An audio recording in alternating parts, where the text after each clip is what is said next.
Good afternoon everyone.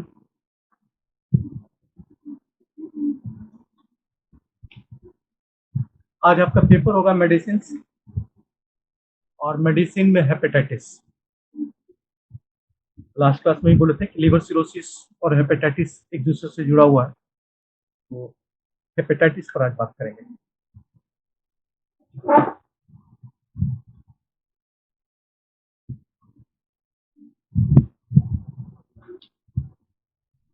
दो word लेकर बना हुआ,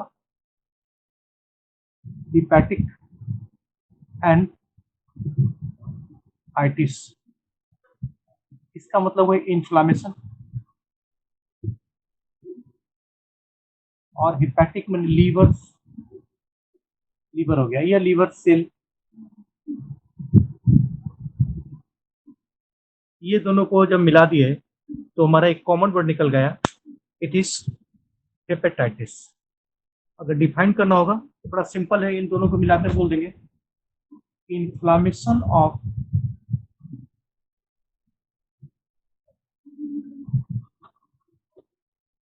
liver cells, even all liver cells की जगह hepatic cells,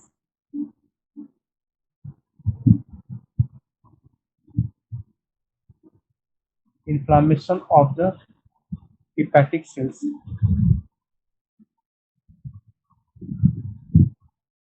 is known as hepatitis।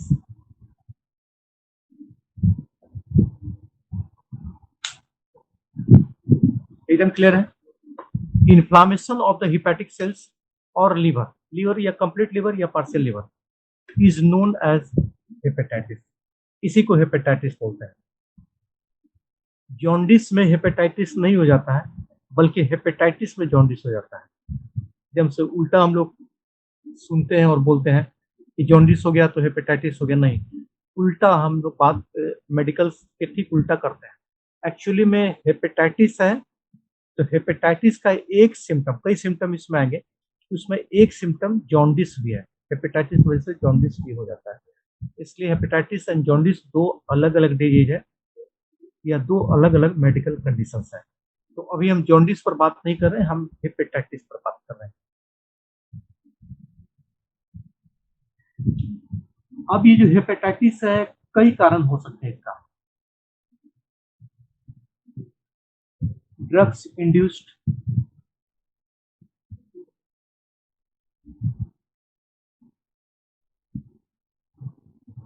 Chronic alcoholism,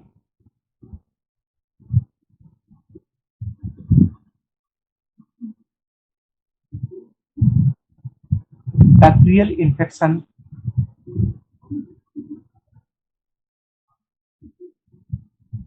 viral infection,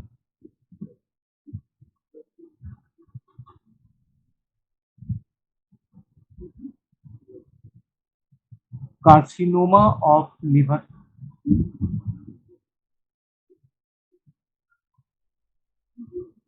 ये जो हेपेटाइटिस है, कई कारण इसमें जुड़े हुए हैं हेपेटाइटिस होने का। इसमें ड्रग इंड्यूस्ड मैंने वह ड्रग्स जो हिपैटोटॉक्सिक है, लीवर पर उसका असर एडवर्स के रूप में सामने आता है, ये साइड इफेक्ट के रूप में आता है। उसका प्रोलॉन्ग्ड यूज, लंबा समय तक यूज, उसमें anti tuberculous, anti leprotic drugs, penicillin, ये सब शामिल है। तो ये सब ले रहे हैं तो हो सकता है कि हेपेटाइटिस का प्रॉब्लम को सामने आ सके। सेकेंड, क्रोनिक अल्कोहलिज्म मैंने कि वह पर्सन जो एक्सेसिव कंजम्पशन ऑफ अल्कोहल का सेवन करता है। तीसरा, बैक्टीरियल इन्फेक्शन, कोई बैक्टीरियल इन्फेक्शन इधर लीवर में परसिस्ट कर जाता है, वो भी एक कारण हो सकता है। नेक्स्ट आता है वायरल इन्फेक्शन, वायरस का इन्फेक्शन अगर हेपेटाइटिस होगा तो भी हेपेटाइटिस हो सकता है। और एक आता है कार्सिनोमा ऑफ द लीवर में कैंसर हो गया तब भी हेपेटाइटिस हो सकता है। लेकिन इन सब के बीच में मोस्ट जो कॉमन है और सबसे बड़ा कारण है, ये है hepatitis due to viral infection. सबके वजह से हो सकता है, लेकिन सिविरिटी का डिफरेंस होगा। कार्सिनोमा हो गया तो बात ही खत्म हो गई। लेकिन जो सबसे कॉमन कॉजेज है और हेपेटाइटिस का सबसे बड़ा कारण है, वो है वायरल इन्फेक्शन, लीवर में वायरस का इन्फेक्शन हो जाना। और अगर लीवर में वायरस हेपेटाइटिस वायरल इन्फेक्शन की वजह से होता है, उसको एक अलग नाम हम लोग देते हैं। उसका नाम होता है वायरल हेपेटाइटिस। जो भी मेडिकल से बुक चर्चा कर दिया है, तो ज्यादातर काउजेज, चूंकि एक ही सबसे बड़ा कारण वायरल इन्फेक्शन है, इसलिए हेपेटाइटिस नहीं बोल के कभी भी दिया जाता है ना, तो वायरल हेपेटाइटिस सब दिया जाता है। इससे पता चले कि इन्फेक्शन के पीछे जो सबसे मोस्ट कॉमन और सबसे बड़ा कारण है वो वायरस है, इसलिए वायरल हेपेटाइटिस की बात करते हैं। तो हम भी जो चर्चा कर रहे हैं ये सब तो सब काउजेज है, लेकिन एक कॉमन काउजेज को लेकर चल रहे हैं, वायरल को। और मेरा टॉपिक हेपेटाइटिस से चेंज होके अब हो गया वायरल हेपेटाइटिस। अब आगे जो चर्चा करेंगे हेपेटाइटिस में वायरल हेपेटाइटिस की चर्चा करेंगे।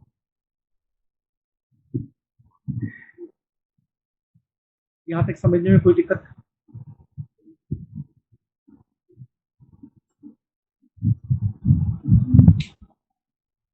इसको डिफाइन करना होगा।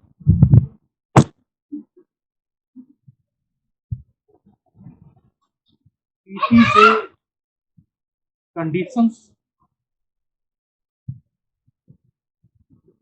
due to acute infection of virus।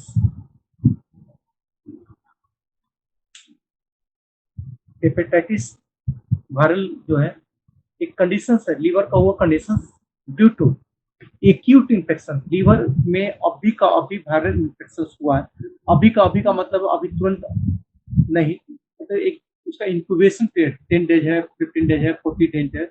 उस इंक्यूबेशन पीरियड में क्रॉस करने के बाद जो इन्फ्लामेशन का सिम्टम्स लीवर में आता है, it is called viral hepatitis. और वायरल हेपेटाइटिस की बात करें तो ये 5 अलग अलग टाइप का वायरल हेपेटाइटिस हम लोग देखते हैं। यहाँ तक कुछ पूछना है तो पूछ सकते हैं, फिर हम मिटा के फिर क्लासिफिकेशन पर आ जाएंगे। फिर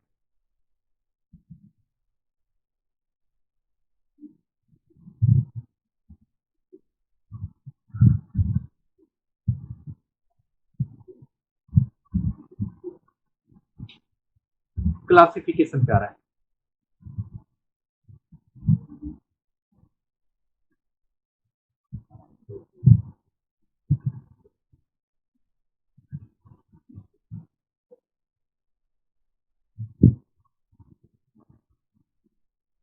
5 डिफरेंट तरह का या टाइप या क्लासिफिकेशन हम हेपेटाइटिस का देखते हैं। एक हेपेटाइटिस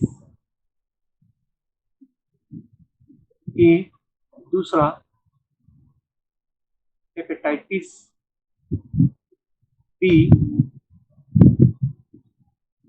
इसी को ऑस्ट्रेलियन जॉन्डिस भी बोलते हैं।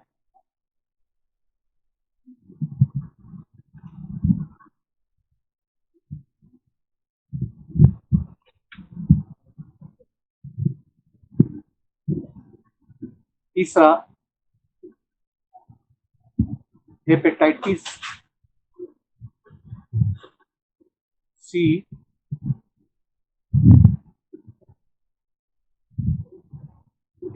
डी,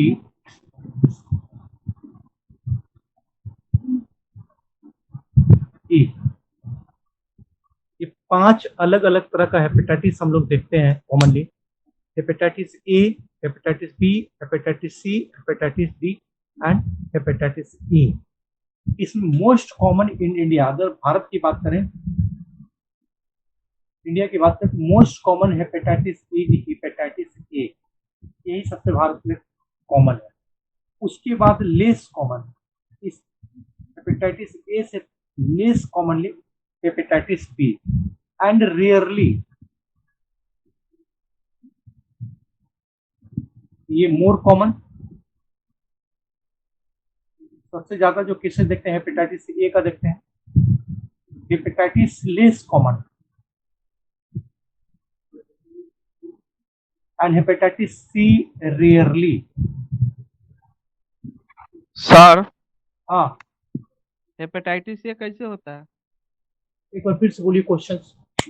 हेपेटाइटिस ए कैसे होता है? सब बात करेंगे, एक एक करके सब पांचों पर बात करेंगे।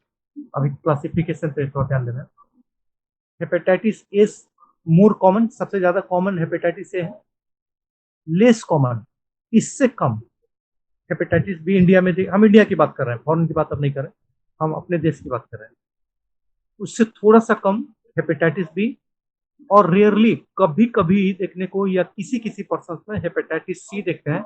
और हेपेटाइटिस डी, हेपेटाइटिस ई भारत में अनकॉमन है, बहुत rare to rarest. Rare to rarest मैंने कि लाखों में एक आध दो पर्सन ऐसे मिलते होंगे जिनको हेपेटाइटिस डी या हेपेटाइटिस ई से वो सफर किए होंगे।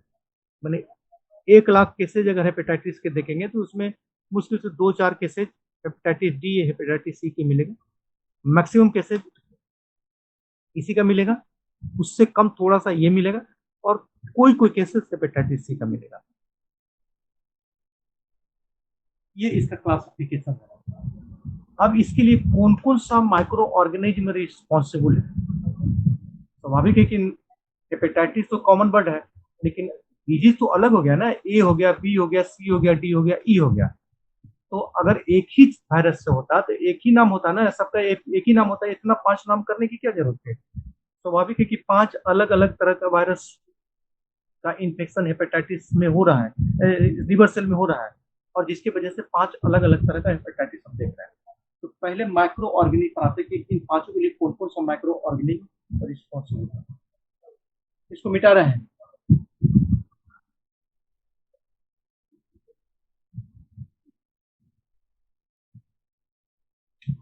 फर्स्ट हेपेटाइटिस ए, इसके लिए रिस्पॉन्सिबल वायरस HAV। अगर फुल फॉर्म इसका लिखेंगे तो हेपेटाइटिस ए वायरस, तो इतना इसको नहीं लिखे, HAV लिखते हैं। अगर हेपेटाइटिस बी की बात करें तो इसके लिए रिस्पॉन्सिबल हेपेटाइटिस HBV, मतलब हेपेटाइटिस बी वायरस। अगर सी की बात करें तो हेपेटाइटिस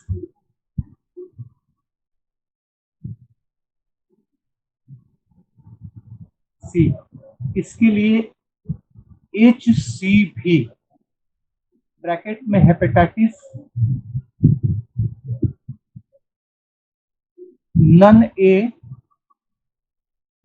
नन बी वायरस। चौथा हेपेटाइटिस डी, इसके लिए HDV, full name hepatitis delta virus. Fifth में hepatitis E, responsible is HEV,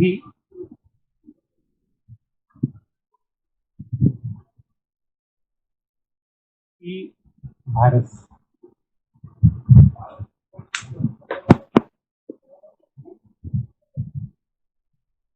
मिला लीजिए। हेपेटाइटिस ए वायरस HAV, अगर वाइवा में भी क्वेश्चन आता है HAV लिखेंगे। 1 नंबर का अगर फिलिंग द ब्लैंक्स आता है तो HAV, कोई पूछे तो HAV हो गया, इतना डिटेल में बात करने की आपको जरूरत नहीं, HAV बोल दिए हो गया। इसका फुल फॉर्म हम सिर्फ आपको याद रखने के लिए बता रहे हैं, हेपेटाइटिस ए वायरस।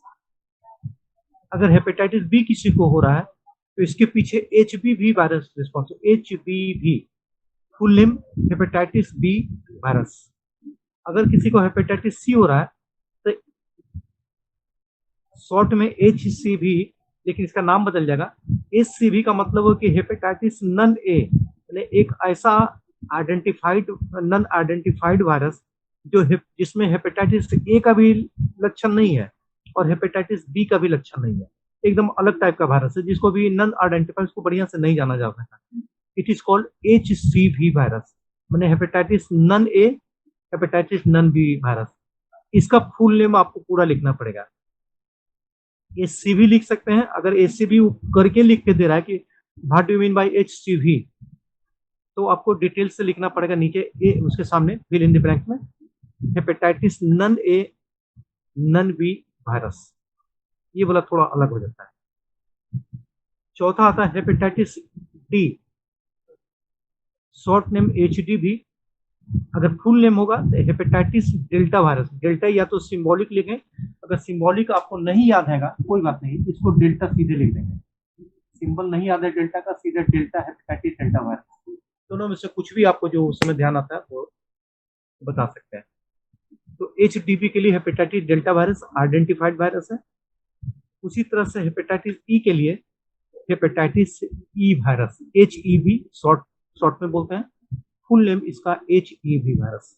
इसमें डी और E is not common in India, rare to rarest में आता है।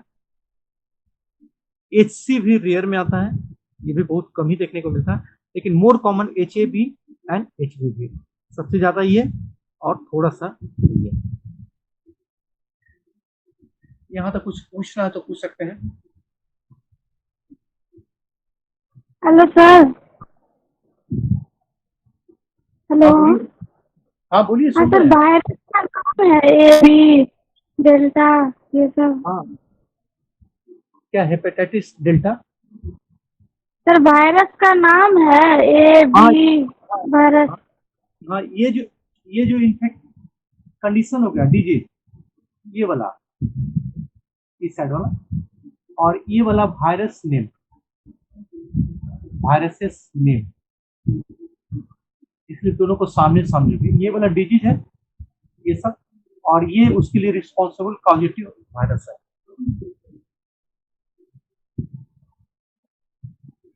हेपेटाइटिस सी को थोड़ा फिर से बताइएगा सर। हेपेटाइटिस सी जो है ना, ये वायरस नन आइडेंटिफाइड है, इसके बारे में बहुत ज्यादा अभी हम लोग नहीं जानते हैं।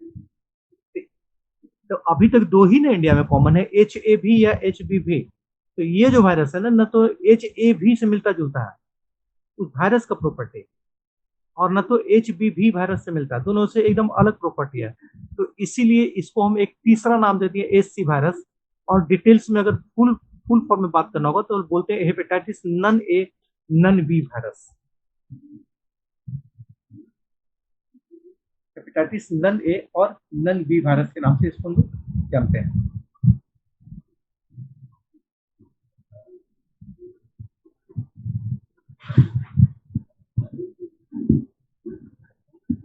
मिटा दें?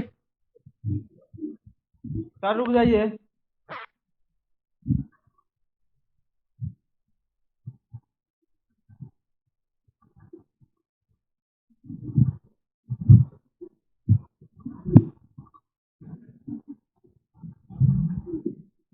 Hello sir.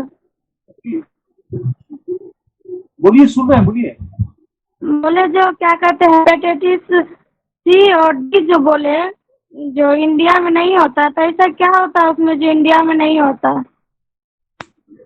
इन्वायरमेंट क्या सबसे चीज से आता है वो बड़ा वायरस? इन्वायरमेंटल फैक्टर पर डिपेंड करता है। जैसे उसको जो टेम्परेचर चाहिए सरवाइव करने के लिए, उसको जो ह्यूमिडिटी चाहिए, तो भारत गर्म देश है ना, भारत हो गया या फिर सऊदी अरब से इधर आते हैं तो सऊदी अरब सबसे ज्यादा गर्म, उसको भारत, इंडियन सब कॉन्टिनेंटल, इंडिया की बात क्यों करें, इंडियन सब कॉन्टिनेंटल में श्रीलंका हो गया, इंडिया हो गया, नेपाल हो गया, पाकिस्तान हो गया, बांग्लादेश हो गया, ये सब गर्म, बर्मा हो गया, ये सब गर्म कंट्री में आता है। तो यहाँ पर ये वायरस इतना टेम्परेचर में सरवाइव करने में सक्षम नहीं हो पाता है, इसलिए बहुत कम यहाँ पर देखने को मिलता है। लेकिन जो हमारे यूरोपियन कंट्री है या ऑस्ट्रेलियन कंट्री है, तो वहाँ पर टेम्परेचर इतना ज़्यादा नहीं होता है, टेम्परेचर थोड़ा सा गर्मी के दिन में थोड़ा बढ़ता है, अदरवाइज टेम्परेचर बहुत कम होता है, 18 डिग्री 18 डिग्री सेल्सियस के आसपास में होता है। तो इसलिए वहाँ पे सर्वाइवनेस उनका ज़्यादा है, यहाँ कम है। इन्वायरमेंट, सीधा इन्वायरमेंट का टेम्परेचर है, ह्यूमिडिटी है, उसके वजह से। सर हाँ HCV में क्या लिखा था? हेपेटाइटिस नॉन वायरस नन और hepatitis non A non B virus. Non A non भी। हाँ, नन बी। अब आते हैं कॉजेटिव फैक्टर पर, एक एक करके कॉजेटिव फैक्टर पर बात करते हैं।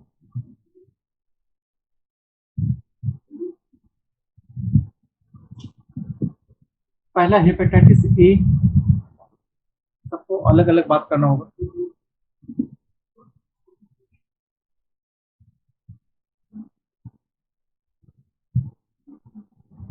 काउज बाई HAV वायरस, अभी जस्ट हम चर्चा किए हैं।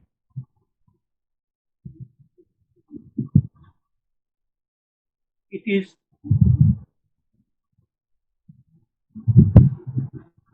RNA वायरस ऑफ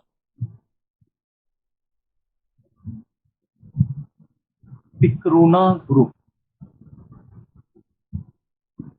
वायरस में एक बैक्टीरिया और वायरस में डिफरेंस है कि अगर ये वायरस है तो इसमें या तो DNA होगा या फिर RNA होगा, दोनों एक साथ वायरस में नहीं हो सकते। कि DNA भी मौजूद है, RNA भी, ये नामुमकिन है, असंभव है। या तो वो DNA उसमें मौजूद होंगे या फिर वो वायरस में RNA मौजूद होंगे। तो ये जो हमारा हेपेटाइटिस ए जिस वायरस है HAV, ये RNA टाइप का वायरस है, इसमें DNA नहीं मौजूद है। क्योंकि हेपेटाइटिस बी में जाएंगे तो ये उल्टा हो जाएगा, DNA टाइप का वायरस हो जाएगा। तो ये हमारा RNA वायरस है जो पिक्रोना जैसे कोविड-19 है तो सार्स ग्रुप का वायरस है। कोरोना जो है, कोरोना या कोविड-19 सार्स ग्रुप का वायरस है। आप इसके डिटेल में सर्च करेंगे तो सार्स ग्रुप आएगा, और ये आज से नहीं, सार्स ग्रुप सैकड़ों सालों से है, कम से कम 50 साल का हिस्ट्री तो उसका जरूर है। लेकिन कोविड-19 उसका मॉडिफाइड फॉर्म है, DNA उसका मॉडिफाइड हो गया है, जिसकी वजह से इतना ये फैटल या फिर रेसिस्टेंट टाइप का हो गया। तो उसी ढंग से ये जो ना पिक्रोना ग्रुप का, वो सार्स कोविड-19 सार्स ग्रुप का, ये पिक्रोना ग्रुप का RNA वायरस है।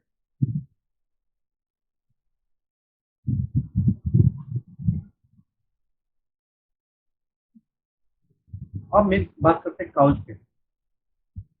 काउच क्या है? HAV तो वायरस रिस्पॉन्सिबल है ही, लेकिन काउजेटिव फैक्टर है ओरोफिकल रूट। जो इन्फेक्शन आएगा वो ओरोफिकल रूट से ही आएगा। ओरोफिकल रूट का मतलब होता है कि हेल्दी पर्सन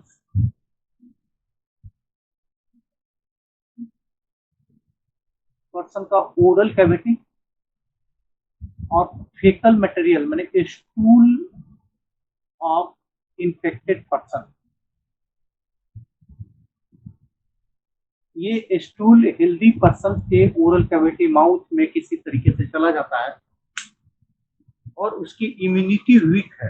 सबको तो नहीं हो सकता, जिसकी इम्यूनिटी वीक है या कई ऐसा फैक्टर है, ये इसका फैक्टर है, तो इसका स्टूल, इसका ओरल कैविटी जब एक दूसरे से ट्रांसमिट करेगा तो स्टूल ओरल कैविटी से ट्रांसमिट करेगा इन्फेक्शन, उसी तरीके से रूप से हेलो सर। ट्रांसमिट हो जाएगा। बोलिए सर थोड़ा ऊपर से बता दीजिएगा, एग्जिट हो गए थे। हेपेटाइटिस ए की बात किए थे, तो हेपेटाइटिस ए RNA वायरस है, इसमें RNA मौजूद है, DNA इसमें मौजूद नहीं है, RNA टाइप का वायरस है। और कॉजेटिव एजेंट जो है वायरस है HAV, हेपेटाइटिस ए वायरस है, और इन्फेक्शन HAV का होगा तो ओरोफेकल रूट से होगा। ओरोफेकल रूट का मतलब हुआ कि इन्फेक्टेड जो पर्सन है उसका स्टूल, और हेल्दी पर्सन है उसका ओरल कैविटी माउथ की, अगर इसको ऐसे लिखना होगा,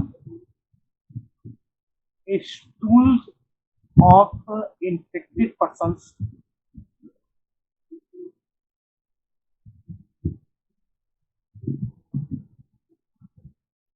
eaten by healthy person। ये ट्रांसमिशन का मेथड यही है।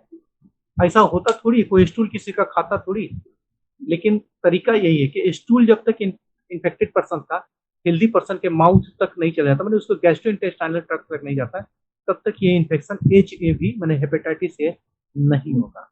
अब इसके पीछे क्या क्या कैसे जाएगा उस पर बात कर लेते हैं। यूरोफेकल रूट का क्या क्या कंडीशन हो सकता है। First, non hygiene. Hello sir, हाँ, अभी बताया कि जैसे ओरल नहीं जाएगा तब तक नहीं होगा सर, और नाक से जाएगा तब क्या बोलते हैं ओरल नहीं जाएगा तो इन्फेक्टेड नहीं होगा सर, ओरल जाएगा तो अभी बताए ना। नहीं होगा, नहीं होगा जब तक वो और मुंह में नहीं नाक जाएगा। से जाएगा तो हाँ, नाक से, नाक से कैसे जाएगा? नाक से गैस के द्वारा। सांस, नाक से एयरबॉर्न डिजीज जाएगा ना, ये थोड़ी जाएगा। अ, एयरबॉर्न डिजीज, स्टूल हवा में उड़ता है क्या बताइए तो? अच्छा, उड़ता है, मान लीजिए उड़ जाता है और नाक में चला गया, तो फिल्ट्रेशन के लिए मेथड है ना, हेयर काय के लिए बना हुआ, अंदर का म्यूकस क्यों चिपचिपा नाक रहता है, क्यों रहता है? वो रोक लेगा, रास्ते में रोक लेगा, अंदर जाने ही नहीं देगा। ऐसा तो असंभव है। लेकिन आपका बात एक बार 1% हम मान भी लेते हैं, हवा में उड़ता हुआ चला आया, तो हेयर क्यों है नाक का हेयर किस दिन काम आएगा, किस लिए बना हुआ है? इसीलिए बना हुआ है ना, उसको नहीं सर, फिल्ट्रेट हम करके बाहर गैस को निकलेगा। लेकर पूछे थे कि अगर गैस के द्वारा अगर जाता है तो। क्या बोलते हैं? मेरा मतलब था कि सर गैस के द्वारा अगर जाता है तो। गैस से स्टूल कैसे जाएगा? स्टूल गैस में रहता है। जो गैस, ठीक है, सेफ्टिक टैंक से गैस के लिए पाइप निकला रहता है, उसमें स्टूल निकलता है कि गैस निकलता है? गैस में वायरस नहीं मौजूद है। ये जब भी मौजूद रहेगा ना, उसके स्टूल में ट्रेन, इसलिए तो स्टूल सबका इस्तेमाल कर रहे हैं, उसके स्टूल में मौजूद रहता है, उस स्टूल से निकल रहा है, गैसेज में नहीं रहेगा।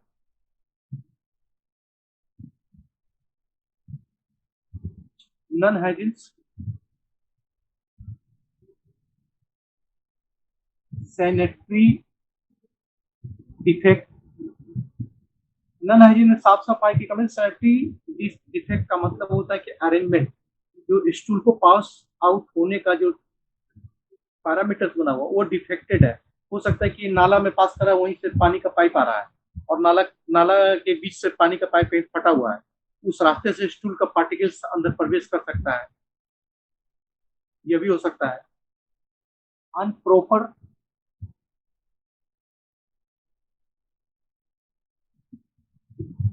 Disposal of stool. अनप्रॉपर डिस्पोजल में जैसे किसी को हो गया और वो खुले में शौच कर रहा है, दैट इज अनप्रॉपर डिस्पोजल। या फिर किसी को हुआ है और वो उसको साफ कर रहा है, वहीं पर बहा दिया या फिर कागज में लपेट कर कहीं फेंक दिया, ये सब अनप्रॉपर डिस्पोजल। तो उस पर मक्खी बैठेगी या पानी में जाएगा, और पानी में जा रहा है वो पानी, तालाब बहता हुआ स्टूल मटेरियल तालाब में या पोखर में चला जाता है, और वहीं पोखर तालाब का पानी फिर से बर्तन धोया जा रहा है या फिर घर में खाना बनाने के लिए आ रहा है, तो ये सब अनप्रॉपर डिस्पोजल में आते हैं। ये इस तरीके से पहुंचा है, रूट बहुत है। उसके बाद ओवर क्राउड,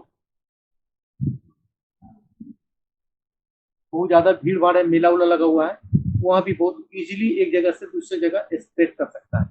उसके बाद कभी कभी वेक्टर ग्रुप में फ्लाई, मक्खी उस स्टूल मटेरियल में बैठकर खाना पे पानी पे बैठ के एक जगह से दूसरी जगह ये वेक्टर ग्रुप में ट्रांसमिट कर सकते हैं।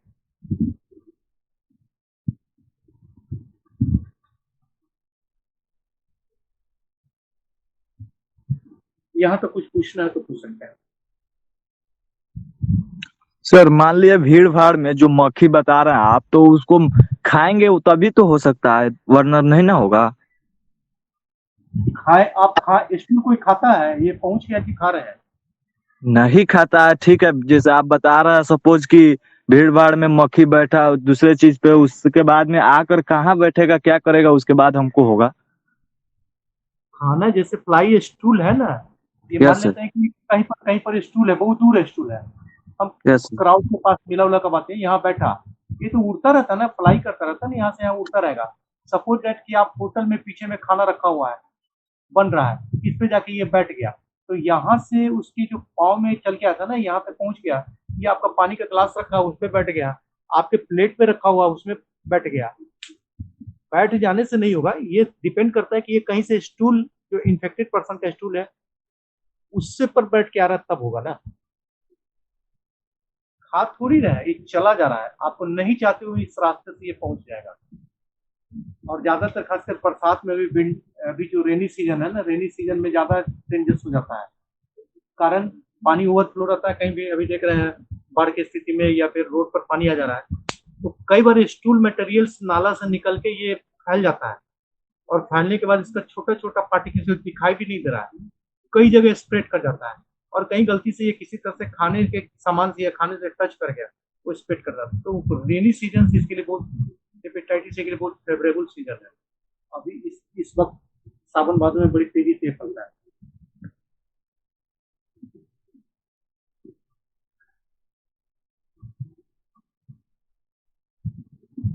अगर इंक्यूबेशन पीरियड की बात करें,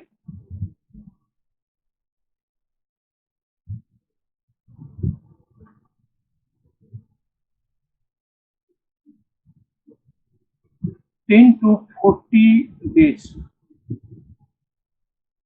एवरेज 1 month।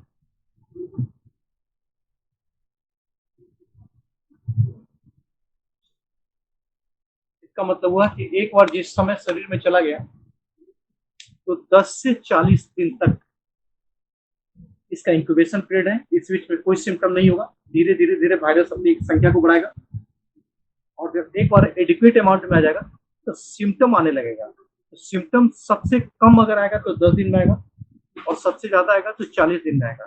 लेकिन ज्यादातर देखा गया कि ज्यादातर लोगों में 28-30 दिन, मैंने 1 महीना होते होते सिम्टम्स आ जाता है।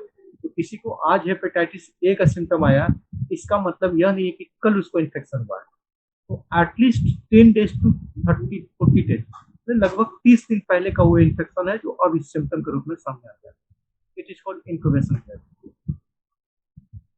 अब आते हैं हेपेटाइटिस बी पे।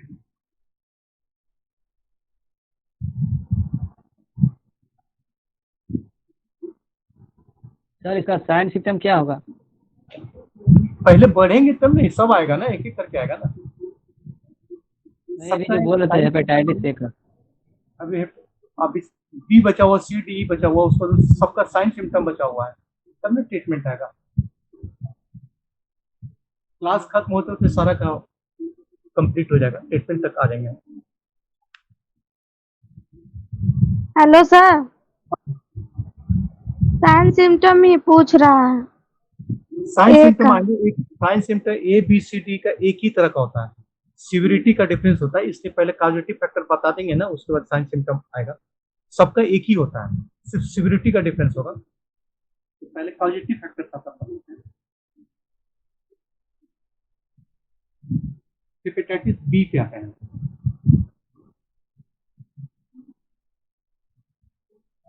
ये तो HBV है, कॉजेटिव फैक्टर।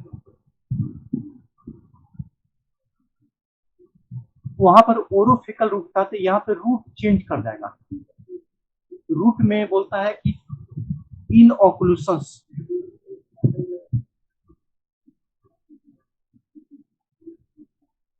इनऑक्लूशन का मतलब कि या तो ब्लड या फिर सीधे बॉडी फ्लूइड लिख देते हैं,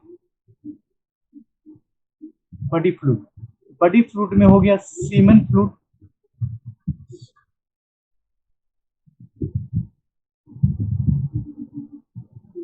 फ्लूइड, वेजिनल फ्लूइड, ब्लड,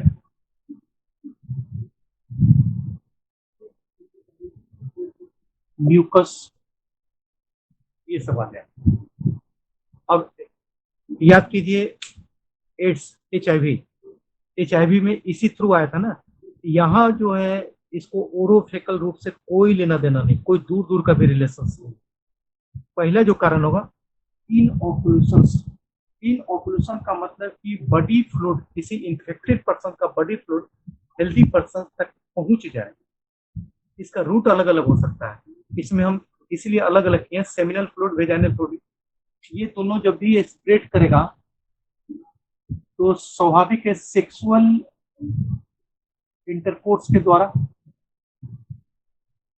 लेकिन इसकी बात करें, ब्लड की बात करें, ये जब स्प्रेड करेगा तो ब्लड ट्रांसफ्यूजन्स, अगर म्यूकस की बात करें, क्लोज कांटेक्ट, इसलिए इसका सारा कॉजेटिव फैक्टर बदल जाएगा। और हेपेटाइटिस बी का जो कॉजेटिव फैक्टर है ऑलमोस्टली यही हेपेटाइटिस सी, हेपेटाइटिस बी और हेपेटाइटिस ई, चारों का कॉजेटिव फैक्टर लगभग एक ही जैसा है। ये सब ओरोफेकल रूप से नहीं आके इन ऑकुलेशन के थ्रू, तो हेपेटाइटिस बी और इसी में हेपेटाइटिस सी, हेपेटाइटिस ई और हेपेटाइटिस ई सब यहाँ पे इंक्लूड हो जाएगा। सबका कारण एक ही होगा। तो एक एक करके इसको सिक्वेंसली लिख देते हैं, जो ऐसे हम ऐसे लिख दिए इसको सिक्वेंसली हम लिख देते हैं। सर क्लोज कांटेक्ट का मतलब बता दीजिए। क्लोज पर हाँ बताएंगे, आ रहे हैं इसी प्रकार है। First sexual intercourse,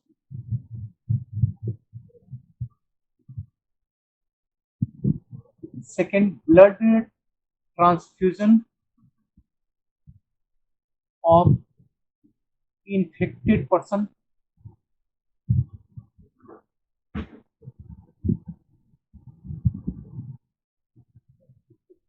syringe use in various persons,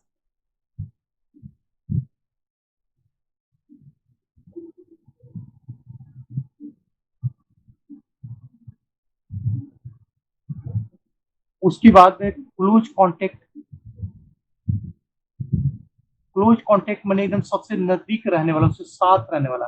तो कई बार ये स्वेटिंग पसीना से भी फैल जाता है। तो पसीना के संपर्क में कौन रहेगा? हस्बैंड है तो वाइफ है, या बच्चे हैं, वाइफ है तो हस्बैंड है, बच्चे हैं, तो सबसे क्लोज यही होते हैं जो उसके बॉडी के संपर्क में होते हैं। तो इसीलिए क्लोज कांटेक्ट दिया गया है। जो रूम में देखने आ रहे हैं उनको नहीं होगा, लेकिन जो क्लोज कांटेक्ट में उनके परिवार के जो सदस्य हैं जो पसीना से संपर्क में आ सकते हैं, ये उनसे भी हो सकता है। कई बार देखा गया है कि बेडबग,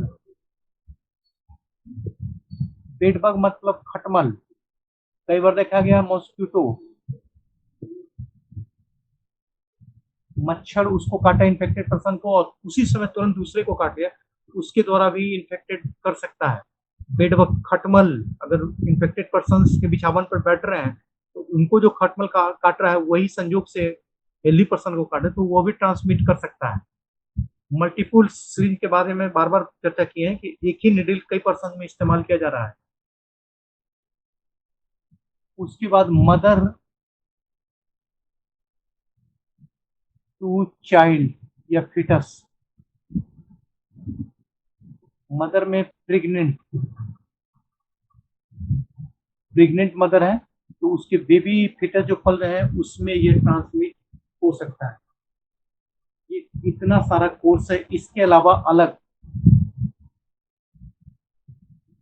डेली यूटेंसाइल, डेली यूटेंसाइल का मतलब है कि रोजमर्रा के जिंदगी में जो सामान इस्तेमाल कर रहे हैं, जैसे टूथब्रश हो गया, टंग क्लीनर हो गया, रेजर हो गया, टॉवेल हो गया, छोटा बच्चा इन्फेक्टेड है वो उसका खिलौना हो गया, तो ये सब चीज वो इस्तेमाल कर रहे हैं और यही कोई दूसरा इस्तेमाल कर रहा है तो उनको भी ये ट्रांसमिट हो सकता है। तो यहाँ पे जो कुछ है ट्रांसमिशन वो बॉडी फ्लूइड के थ्रू है, इसके अलावा कुछ नहीं। डायरेक्ट संपर्क से या बात करने से या फिर साथ खाना खाने से इसको कोई फर्क नहीं पड़ रहा। एकदम सेम टू सेम है HIV में जो कॉजेटिव फैक्टर था एकदम सेम टू सेम यहाँ रिपीट हो जाएगा।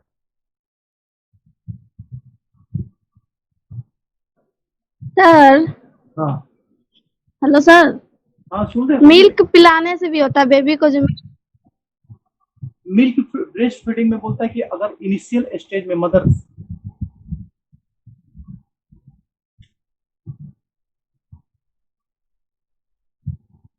मदर सफरिंग फ्रॉम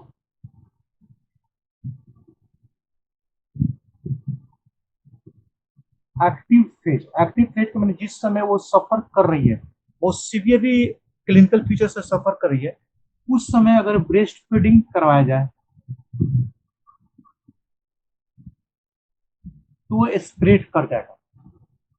अदरवाइज नहीं करेगा। तो ये संभव इसलिए नहीं होता है कि मदर जिस समय सफरिंग करेगी, अभी तो हम बात करने वाले हैं, वो उठकर बैठने की स्थिति में भी नहीं रहेंगे। करवट लेना भी इतना ये डेंजरस स्टेज में आएगा हेपेटाइटिस पे कि खड़ा होना भी मुश्किल हो जाता है। तो उसमें फॉर्मेशन ऑफ मिल्क एक तरह से मान के चलना होता है कि बंद ही हो जाता है एक तरह से। तो ब्रेस्ट फीडिंग का प्रोसीड्योर बहुत कम ही आ पाता है। अदरवाइज कोई ब्रेस्ट फीडिंग करा रही है एक्टिव फेज में, तो ये मिल्क के थ्रू ये स्प्रेड कर जाएगा चाइल्ड में, नो डाउट। सर किस करने से?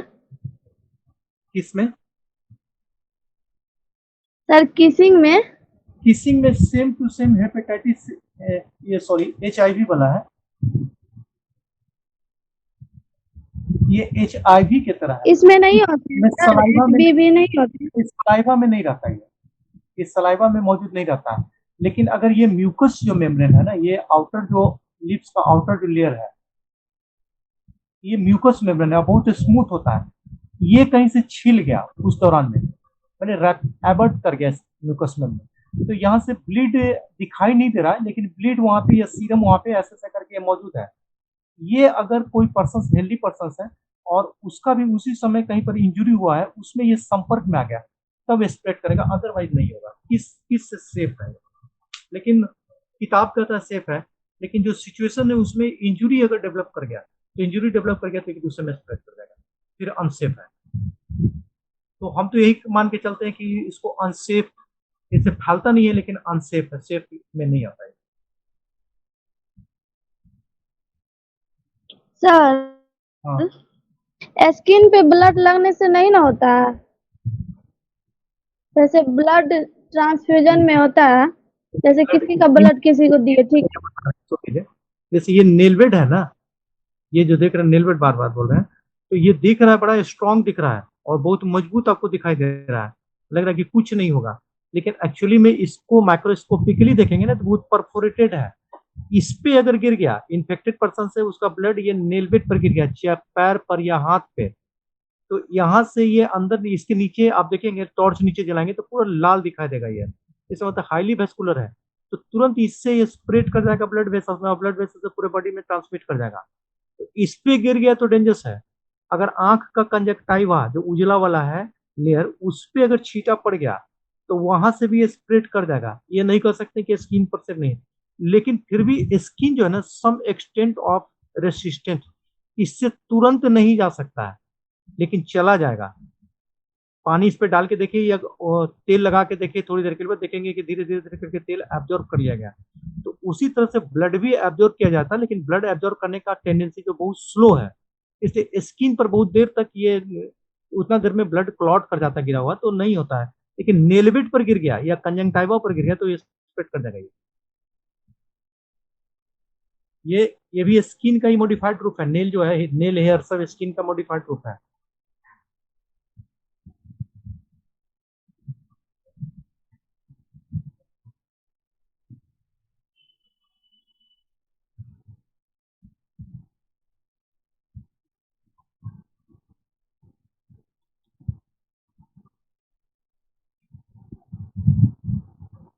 अब आते हैं पैथोलॉजी में। पैथोलॉजी में सबका एक होगा, पांचों तरह का, हेपेटाइटिस ए से हेपेटाइटिस ई तक सब में एक ही चेंजिंग होगा। क्या होगा? Necrosis of the liver cell, पहला जो चेंज होगा थ्रू आउट द लीवर, सारे लीवर में एक साथ।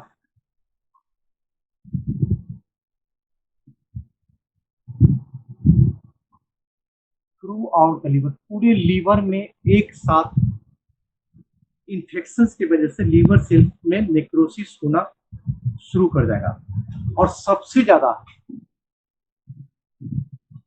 मोस्ट मार्क इन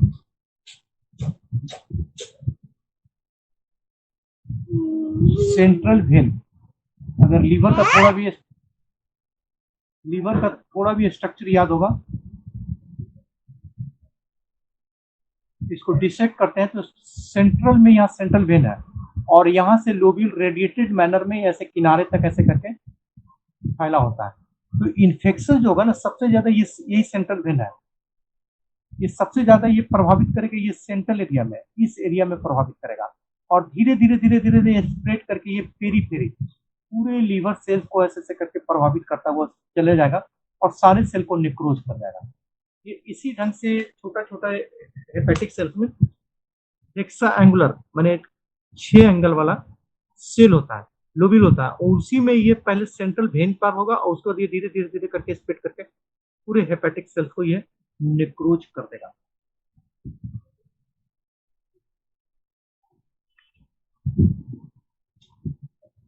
आज फर्स्ट ग्रेनुलर नेक्रोसिस होगा, निक्रोज करने के बाद सेल ग्रेनुलर हो जाएगा, दाना दाना दाना दिखाई देने लगेगा और लेटर बाद में डिस्ट्रॉय सब खत्म हो जाएगा, सबका सब वहां से खत्म होता हुआ चला जाएगा, धीरे धीरे धीरे करके सब खत्म हो जाएगा। अगर ड्रग्स चलता है या जो भी हमारा ट्रीटमेंट प्रोटोकॉल है उसके तहत इसको ट्रीटमेंट देते हैं तो यहाँ से डिस्ट्रॉय तो सेल हो गया, लेकिन फिर धीरे धीरे धीरे धीरे करके रिकवर होकर ठीक होने की स्थिति में आ जाएगा। जो सेल डाई कर गया ये धीरे धीरे धीरे करके रिकवर होगा। लेकिन हेपेटाइटिस ए में, हेपेटाइटिस बी या सी या डी ई की बात करें, इसमें मैसिव लॉस हो जाता है, बहुत बड़ा लॉस हो जाता है। तो लीवर का कुछ पोर्शंस तो रिकवर कर लेता है और कुछ पोर्शंस रिकवर नहीं कर पाता है और वो हमेशा के लिए डिस्ट्रॉय, हमेशा के लिए वो खत्म हो जाता है। तो हेपेटाइटिस ए में डिस्ट्रॉय से फिर वापस लौट के चला जाएगा। लेकिन बी में, बी की बात करें या सी की बात करें, तो एक बार डिस्ट्रॉय हो गया ना तो उसकी रिकवरी बड़ी कम होती है, कुछ पार्ट ही रिकवर हो पाता है, बाकी पार्ट लीवर का हमेशा के लिए डैमेज हो जाता है और इसी वजह से उनको जिंदगी भर प्रिकॉशंस लेके चलना पड़ता है। लेकिन हेपेटाइटिस ए में शुरू का 6 वीक्स प्रिकॉशंस लेके चलना होता है और 6 सप्ताह के बाद सब कुछ पहले की तरह हो जाता है, आराम से सब कुछ जीवन भर खाते पीते हैं। लेकिन बी और सी में ऐसा नहीं है, जब एक बार हो गया तो उसको प्रिकॉशंस होल लाइफ के लिए जब तक जिंदा है तब तक लेना होगा। डिकाउज पूरा सेल डिस्ट्रॉय होने के बाद रिकवर नहीं होगा, कुछ रिकवर होगा, कुछ हमेशा के लिए डैमेज होगा।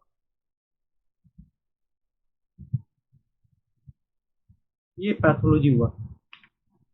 अब इसके बाद आता है क्लिनिकल फीचर ट्रीटमेंट। थोड़ा सा हमको रेस्ट दे दीजिए, फिर उसके बाद आगे बताते हैं।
आगे चलते हैं क्लिनिकल पिक्चर को।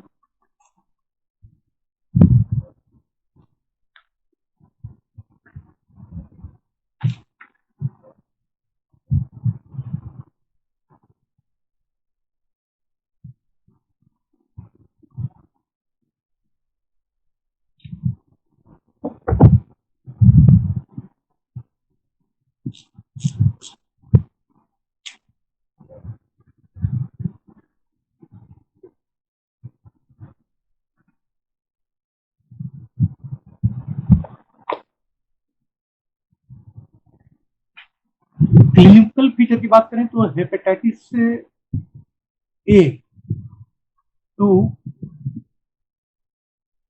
हेपेटाइटिस ई कॉमन है। पहला तो बात ये करते हैं कि सब में ये कॉमन है, एक ही क्लिनिकल फीचर सब में मिलेगा। हेपेटाइटिस ए की बात करें, बी की बात करें, सी की बात करें, जो भी बात करना होगा,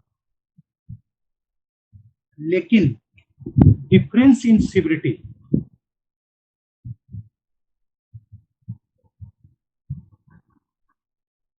differ more severe in hepatitis B, less in A than C, D, E। इसको पहले समझ लेते हैं, तब साइन सिम्टम पे हम आएंगे। ये कहता है कि सिविरिटी, ये जो क्लिनिकल फीचर है या साइन सिम्टम, ये हेपेटाइटिस ए में भी वही होगा, बी में भी वही होगा, सी में भी वही होगा, डी में भी होगा, ई में भी होगा, सब सेम होगा। लेकिन सिविरिटी मैंने उसका जो अटैक होगा क्लिनिकल फीचर का या साइन सिम्टम का, उसकी सिविरिटी अलग अलग होगी। सबसे ज्यादा सीवियर हेपेटाइटिस सी में है, बहुत खराब स्थिति में क्लिनिकल फीचर रहेगा। उससे थोड़ा कम हेपेटाइटिस ए में मिलेगा, सबसे खराब हेपेटाइटिस बी में, उससे थोड़ा अच्छे हालात हेपेटाइटिस ई में होंगे पेशेंट के, और हेपेटाइटिस सी, डी, ई में हेपेटाइटिस ए से कम सीवियरिटी दिखाई देगा।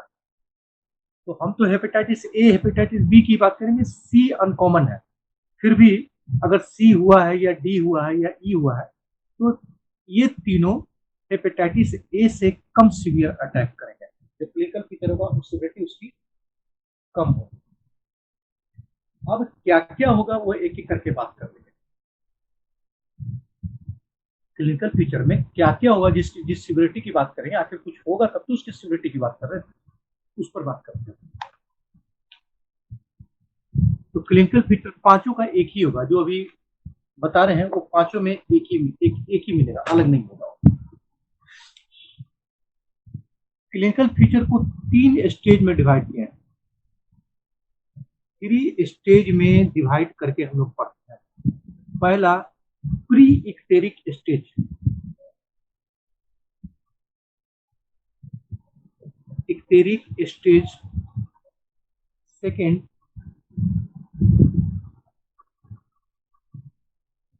इक्टेरिक स्टेज।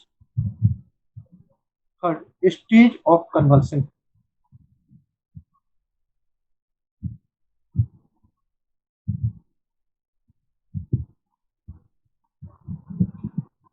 क्लिनिकल फीचर हेपेटाइटिस का, वायरल हेपेटाइटिस का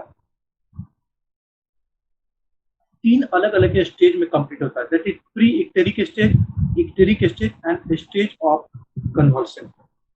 अब एक एक करके स्टेज बाय स्टेज हम लोग जानते हैं। पहला आता है प्री इक्टेरिक स्टेज। ये क्या है?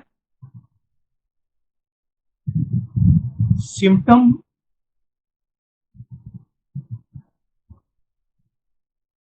before the appearance of jaundice। ये जो पीरियड है प्री इक्टेरिक, किसको बोल रहे हैं? तो बोल रहा है कि हेपेटाइटिस होगा तो उसका सिम्टम के रूप में जॉन्डिस हो जाएगा, वो तो आएगा, लेकिन जॉन्डिस होने के पहले सिम्टम्स कुछ और भी होंगे। वहां पे जॉन्डिस छोड़ के बाकी चीज होगा। उसी स्टेज को, जहां पे जॉन्डिस नहीं हुआ है, उस उतना देर के पीरियड को हम लोग प्री एक्टेरिक स्टेज के रूप में जानते हैं। जॉन्डिस होने से पहले वाला जो स्टेज हो गया, it is called pre icteric stage. अगर हेपेटाइटिस ए की बात करें, ये few days to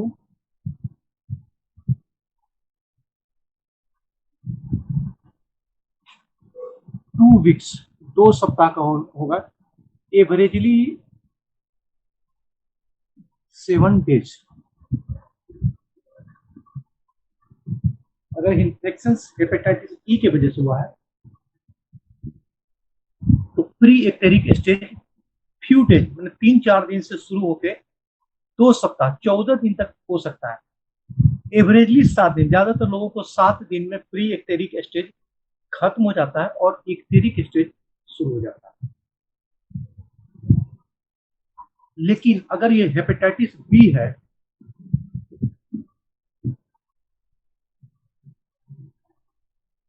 hepatitis B में प्री एक्टेरिक स्टेज हुआ तो लॉन्ग पीरियड, बड़ी लंबा समय तक हेपेटाइटिस में चला जाएगा और कई बार तो ये 4 वीक्स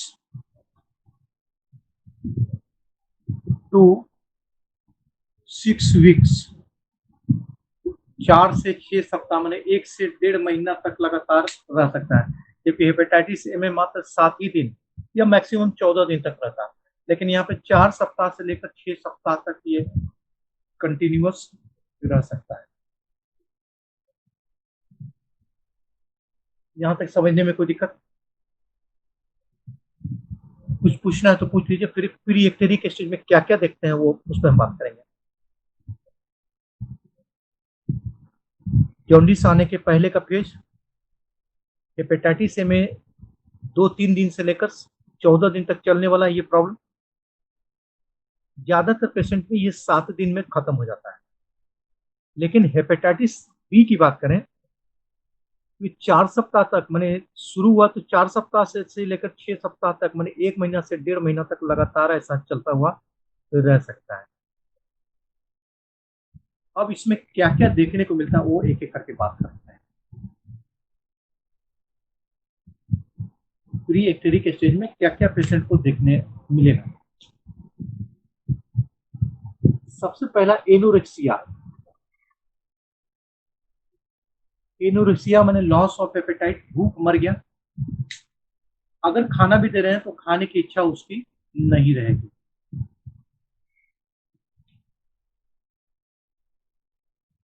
डिस्टेस्ट फ्रॉम फूड,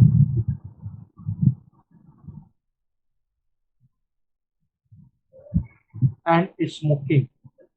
अगर पर्सन स्मोकिंग करता है तो वो जो पीरियड होगा प्री एक्टेरिक, उसमें स्मोकिंग से उसको इंटरेस्ट खत्म हो जाए, डिस्टेस्ट, स्वाद नहीं लगेगा सिगरेट का या बीड़ी का जो ले रहे हैं, वो छोड़ देंगे। साथ में बोलता है कि डिस्टेस्ट फ्रॉम फूड, खाना भी देंगे तो खाना से उसको स्वाद नहीं लगेगा और खाना को छूना नहीं चाहेंगे। तो एक लॉस ऑफ एपेटाइट, भूख मर जाएगा, या खाना देंगे तो देह में नहीं लगेगा। सेकेंड, खाने से उसको टेस्ट खत्म हो जाएगा और स्मोकिंग से टेस्ट उसका खत्म हो जाएगा। ये दोनों चीज से वो दूरी बनाने की कोशिश करेगा। Next, nausea. नोजिया वोमिटिंग का टेंडेंसी, बार बार वोमिटिंग के लिए वो आगे उबकाई लेना, जिसको बोलते हैं वो उबकाई लेना, तो बार बार वोमिटिंग के लिए वो टेंडेंसी डेवलप करेगा। उसके बाद मेलाइट्स, बीमार टाइप का हो जाएगा, सुस्त।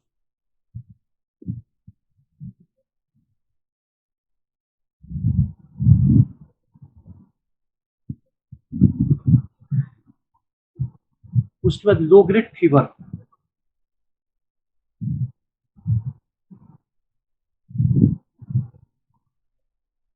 लो ग्रेड फीवर का मतलब होता है 100 के आसपास में, 99, 100, 99, मतलब 102 से नीचे का बुखार उसको रहेगा। विथ चिल, बुखार ठंडा के साथ, उसको ठंडा भी, बदन में ठंडा भी महसूस होगा, ठंडा के साथ बुखार आएगा। उस पर dull and dragging pen,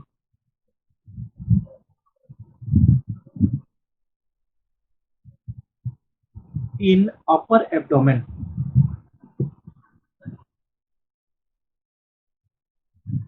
dull and dragging pain मन के पेट में ऊपर वाला, पेट के ऊपर वाला पर्सन है, खासकर राइट साइड में, उसको बड़ा अजीब ढंग का दर्द है, एकदम से शार्प पेन नहीं, पूरे पूरे उस एरिया में डल टाइप का पेन बताना शुरू कर देगा।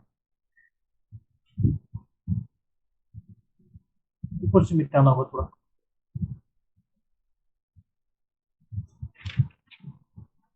इसके अलावा वोमिटिंग शुरू हो जाएगा,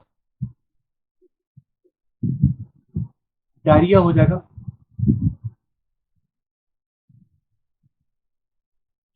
माथा में दर्द रहेगा, उसके बाद रैशेस डेवलप कर जाएंगे।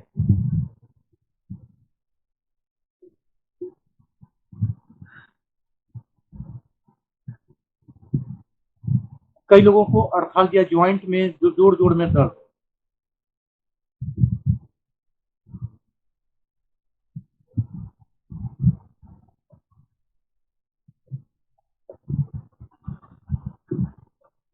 ये इतना कुछ दिखाई देगा। रैशेस जुलपित्ती देह में आ जाएगा, हेडेक, माथा में दर्द हो जाएगा, डायरिया, वोमिटिंग्स, कई बार ज्वाइंट में पेन्स महसूस होने लगेंगे। हेपेटाइटिस ए में भी ऐसा ही रहेगा और हेपेटाइटिस बी में भी रहेगा, लेकिन हेपेटाइटिस बी में सिविरिटी बहुत ज्यादा रहेगा।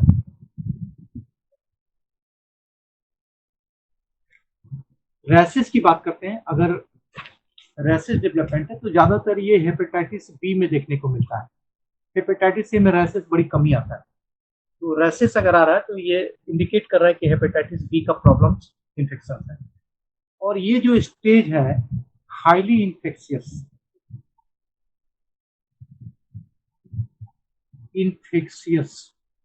इसी पीरियड की बात कर रहे हैं। आप जो क्वेश्चन किए थे ब्रेस्ट फीडिंग की बात किए थे, ये इसी स्टेज की बात करें कि अगर प्री इक्टेरिक स्टेज से पेशेंट मदर गुजर रही है, इस बीच में ब्रेस्ट फीडिंग कराया जाए तो मे भी चांसेस है कि फीडिंग बेबी में ये डेवलप कर सकता है, अदरवाइज नहीं। क्योंकि हाईली इन्फेक्शियस यही एक कंडीशन है जिसमें पेशेंट के फीकल मटेरियल, हेपेटाइटिस ए में फीकल मटेरियल के संपर्क में आ गया तो दे देगा, और हेपेटाइटिस बी में उसके पसीना, उसकी कई बार बेड बग, कई बार मॉस्किटो का भी हिस्ट्री मिला है, उसकी डेली यूज करने वाला सामान, इन सब से संपर्क में आ गया, ब्लड या बॉडी फ्लूइड से संपर्क में आ गया तो इन्फेक्शन एक से दूसरे में जा सकता है। तो pre इक्टेरिक stage highly infectious stage, बहुत खराब स्थिति है दूसरे के लिए। Hello sir. हाँ हाँ, अभी इतना कुछ कहेगा तो हाँ पूछिए ना, सुन रहे हैं, बोलिए। रेसेस डेवलपमेंट, क्या बोलते हैं सर रेसेस पूछ रहे हैं, रेसेस डेवलपमेंट जो होता है क्या होता है? जुलपित्ती कई बार देखे हैं कि कभी नुस्ते नुस्ते यहाँ पे उभर गया, ऐसे चकत्ता जैसा उभर गया, इसी को रैशेस बोलते हैं। तो रैशेस हेपेटाइटिस बी में बहुत कॉमनली देखने को मिलता है, खासकर पेट में रैशेस डेवलप कर जाता है, लेकिन हेपेटाइटिस ए में बहुत रेयरली देखने को मिलता है रैशेस। सर ये तो एलर्जी की वजह से होता है ना? हाँ 100%, जो वायरल टॉक्सिसिटी डेवलप किया है शरीर में, उससे एलर्जी की वजह से ये रैशेस डेवलप कर गया। इसमें जनरल एलर्जी नहीं, वायरल जो टॉक्सिन शरीर में एक्सक्रेट कर रहा है उसके एलर्जी की वजह से हुआ है, तो वायरल रिलेटेड है।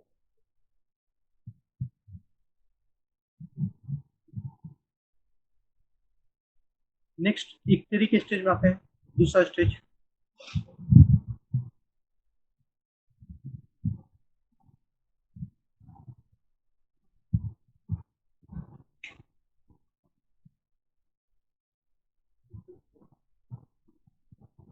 सेकेंड स्टेज में स्टेज ऑफ जॉन्डिस, यहां से जॉन्डिस शुरू हो गया। जैसे ही जॉन्डिस शुरू हो गया ना तो प्री इक्टेरिक स्टेज से वो चेंज हो गया। अब इसको हम लोग सिम्टम को इक्टेरिक स्टेज के अंदर में रखेंगे। तो इक्टेरिक स्टेज का मतलब कि डेवलपमेंट ऑफ जॉन्डिस, जॉन्डिस वहां पर पेशेंट में परसिस्ट करेंगे। Shorter in hepatitis A and longer in hepatitis B, as like pre-icterics. ये जॉन्डिस का जो स्टेज है कम समय के लिए होगा हेपेटाइटिस ए में और बड़ी लंबा समय के लिए हो जाएगा हेपेटाइटिस बी में। यहाँ पर क्या क्या देखने को मिलेगा अब एक एक करके इस पर चर्चा कर लेते हैं।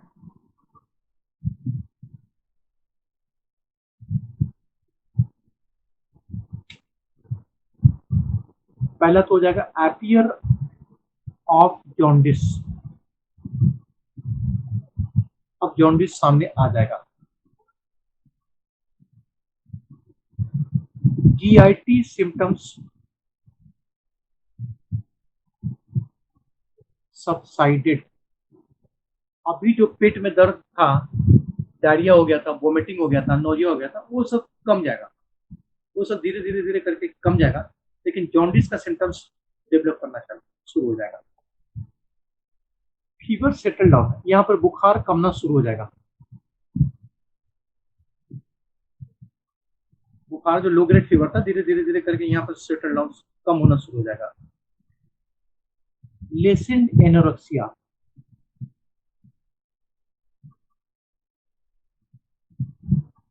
जो लॉस ऑफ एपेटाइट हो गया था, डिस्ट्रेस हो गया था फूड में, वो धीरे धीरे धीरे करके कम होने लगेगा और खाने की इच्छा थोड़ी थोड़ी करके जागनी शुरू हो जाएगी।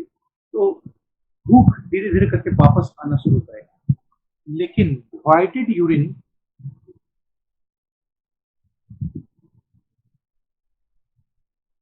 इज डीप येलो, यूरिन जो है ना एकदम गाढ़ा पीला होने लगेगा और डार्क, कई बार तो सरसों के तेल के कलर का हो जाएगा, एकदम ब्राउनिश टाइप का, ड्यू टू प्रेजेंस ऑफ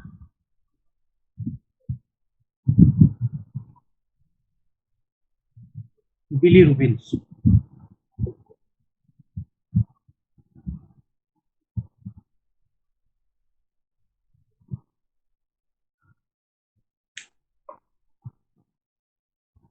वाइटेड इसमें जो पेशाब करेगा उस वो जो यूरिन का सैंपल लेंगे या देखेंगे, येलोइश कलर या फिर डार्क माने ब्राउनिश येलोइश ब्राउन कलर का कन्वर्ट कर देगा। क्यों करेगा? इसके पीछे रीजन है बिलीरुबिन का प्रेजेंस हो जाना। एक्सेसिव अमाउंट में बिलीरुबिन का फॉर्मेशन हुआ और वो यूरिन तक आ गया, तो यूरिन में वो कलर को चेंज करके डीप कलर में कन्वर्ट कर दिया। अगर स्टूल की बात करें,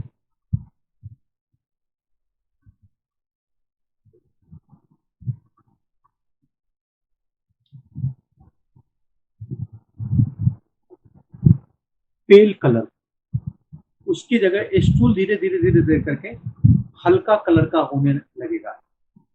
इतना गहरा यूरिन होगा, स्टूल धीरे धीरे करके उतना ही हल्का होना शुरू करेगा। नॉर्मल जो येलोइश कलर था उससे जब वो सादा कलर में कन्वर्ट करना शुरू हो जाएगा।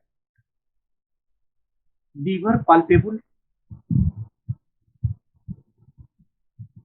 एंड टेंडर, अगर दाहिने तरफ में, अगर पेट में ऊपर में दाहिने तरफ हाथ लगाएंगे तो वहां पर लीवर सूजा हुआ पल्पेट होने लगेगा, लगे उभरा हुआ है। एंड टेंडर, टेंडर मतलब कि वहां पर मार्क्ड पेन, आपके दबाने से वहां पे दर्द होना शुरू हो जाएगा। उसको स्प्लीन पाल्पेबल,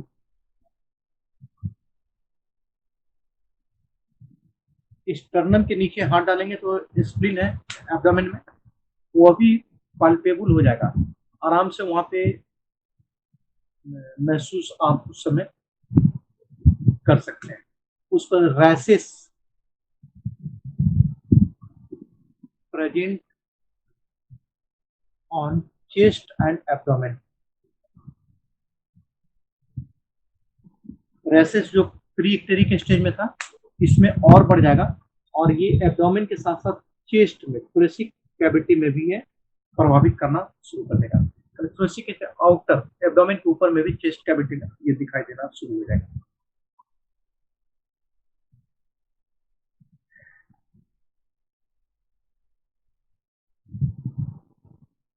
यहाँ पे कुछ पूछना है तो पूछ लीजिए।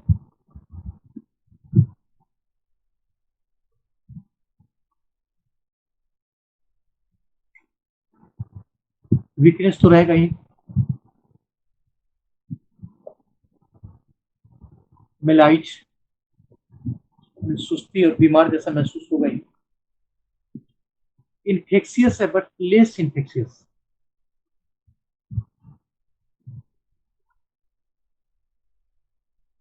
प्री एक्टेरिक स्टेज जितना इन्फेक्शियस था उसके अपेक्षा ये स्टेज जो है इसमें इन्फेक्शन दूसरे को होने की संभावना थोड़ी सी कम रहेगी।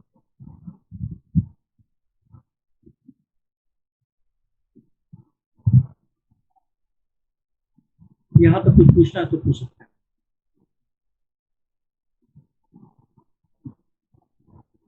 फिर थर्ड स्टेज पर बात करेंगे।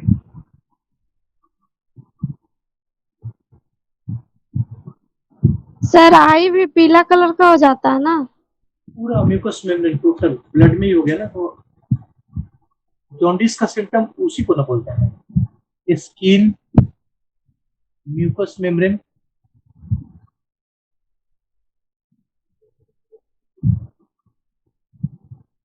नेलवेड, कंजंक्टिवा,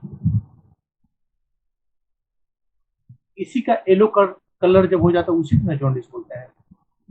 एपियर ऑफ जॉन्डिस का मतलब ये हो गया skin, mucus membrane, nail bed, conjunctiva, ये सब पीला हो जाता है।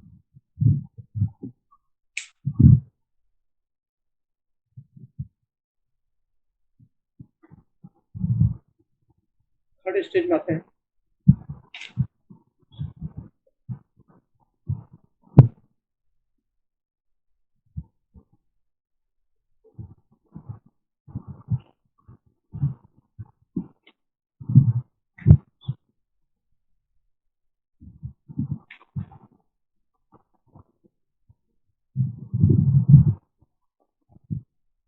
Stage of convulsion.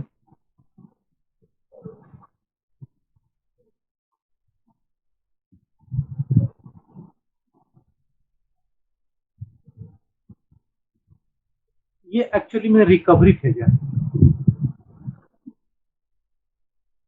अभी जितना सिम्टम्स सब देखो, एक मिनट इंक डाल देते हैं।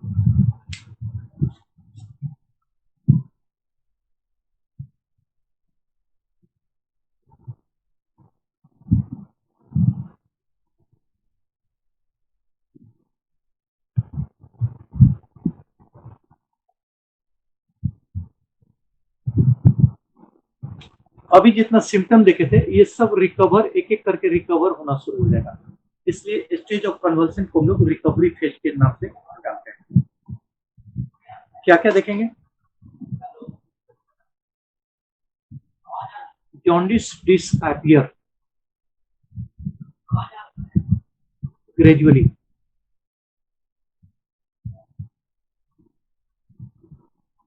जॉन्डिस डिसअपियर ग्रेजुअली, धीरे धीरे धीरे धीरे धीरे करके जॉन्डिस खत्म होना शुरू हो जाएगा। ग्रेजुअल में एक दिन में कुछ नहीं होगा, धीरे हर दिन थोड़ा थोड़ा थोड़ा यूरिन पहले क्लियर होगा, स्किन, आंख जो पीला हो गया तो वो सब धीरे धीरे करके नॉर्मल कलर को ऑब्टेन करेगा। एपेटाइट रिटर्न, भूख लगना शुरू हो जाएगा, खाने पीने की इच्छा फिर से वापस नॉर्मल हो जाएगा। urines becomes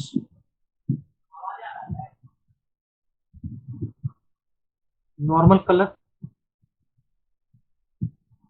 stool becomes normal color। जो नॉर्मल का स्टूल सादा कलर का होने जाएगा, अंबर कलर, और स्टूल येलो कलर में कन्वर्ट कर देगा। तो सब कुछ पहले जैसा तो वो रिटर्न बैक हो जाएगा।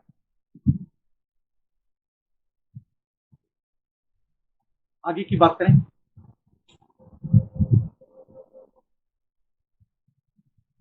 Full recover in 4 to 6 weeks. 4 से 6 सप्ताह, और कई बार तो 3 वीक्स। हेपेटाइटिस ए में 3 वीक्स, 3 to 6 वीक्स में पेशेंट एकदम से बिल्कुल नॉर्मल हो जाएगा, फुल रिकवरी हो जाती है। जिनकी जान जाना होता है वो चले जाते हैं, लेकिन जो बच गए 3 से 6 सप्ताह में वापस लौट जाता है। लेकिन उसके बाद भी कुछ चीज रह जाएगा, तो टायर्डनेस, बहुत ज्यादा थकावट उनको महसूस होगा, लेथार्जी, सुस्त हो जाएगा, शरीर सुस्त हो जाएगा, काम करना नहीं चाहेंगे, वीकनेस, कमजोरी रह जाएगा, और ये कई सप्ताह तक रहेगा। 4-4 सप्ताह, 6-6 सप्ताह तक लगातार ये सब कुछ देखने को मिलेगा। सिम्टम खत्म हो जाएगा, लेकिन थकावट, कमजोरी, सुस्ती, ये सब कंटिन्यू रह जाएगा। ये सब 4 सप्ताह, 6 सप्ताह में एकदम फुल रिकवरी के बाद महीना, 1.5 महीना तक धीरे धीरे करके वो खत्म हो जाएगा, और यहाँ से कंप्लीट रिकवर हो जाएगा। It is the stage of conversion. In 3 stage में ये डिवाइडेड। अब आता है कोर्स एंड कॉम्प्लिकेशंस। ठीक है, खून बच जाएंगे, हेपेटाइटिस ए में कितना % डेथ है, या हेपेटाइटिस बी में कितना % डेथ है, उस पर बात करें।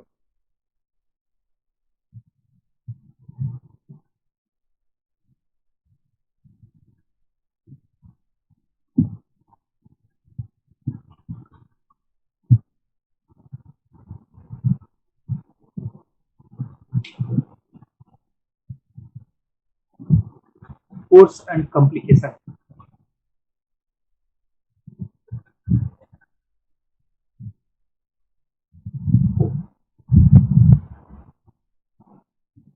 हेपेटाइटिस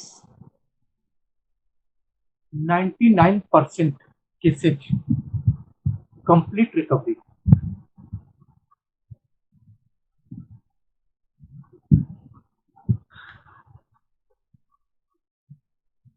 चार से 6 सप्ताह बीतते बीतते 99% केसेज हेपेटाइटिस ए का पूरी तरह से ठीक हो जाएगा। अगर 1% है भी, 1% अगर सीवियरली या ट्रीटमेंट नहीं हुआ तो 1% डाई होने की चांसेस है, या फिर अगर बच भी जाता है तो क्रोनिक लीवर प्रॉब्लम, लेकिन एकदम नहीं के बराबर। 1% उसको नेग्लेक्ट करके सेल्स हो सकते हैं। तो हम बात तो ये कहेंगे कि हेपेटाइटिस ए के केसेज में लगभग पेशेंट पहले जैसा डेवलप हो जाएगा 99%। 1% जिसका एडिक्वेट ट्रीटमेंट मैनेजमेंट समय पे नहीं शुरू हुआ, या फिर कोई और भी वजह रह गई, तो उसमें chronic liver problems, liver cirrhosis, liver cell lost, ऐसा कुछ होगा, या फिर वो डाई कर सकते हैं, जान जाने की संभावना बनी। लेकिन अगर हेपेटाइटिस बी की बात करें,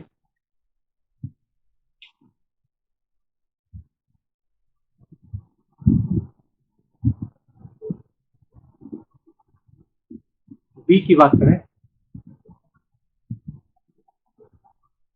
90% रिकवर्ड।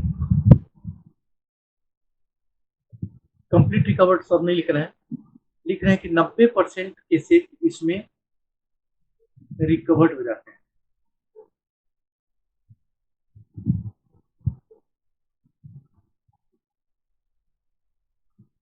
रेस्ट जो बच जाते हैं,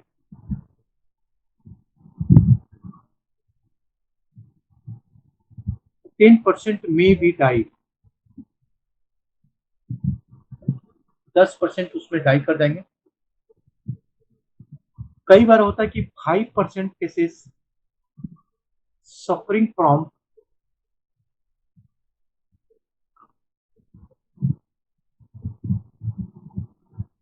क्रोनिक लीवर डिजीजेस,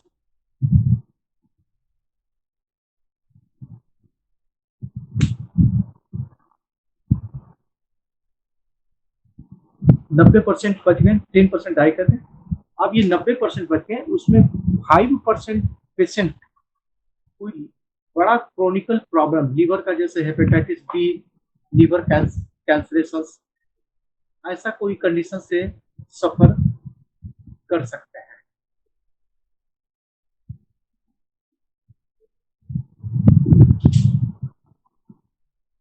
तो दोनों को कंपेयर करेंगे तो इस हिसाब से हेपेटाइटिस ए बहुत सेफ है हेपेटाइटिस बी के अपेक्षा। ये हो गया कोर्स। उसका कॉम्प्लिकेशन है, कॉम्प्लिकेशन में क्या क्या हमको देखने को मिल सकता है in futures.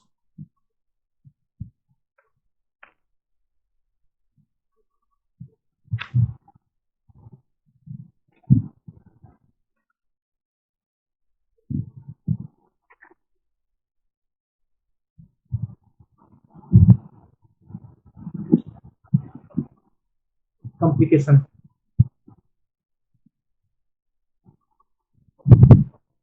Massive hepatic cell necrosis, बहुत बड़ा पोर्शन लीवर का हमेशा के लिए डैमेज हो गया। सेकेंड, रिलैप्सिंग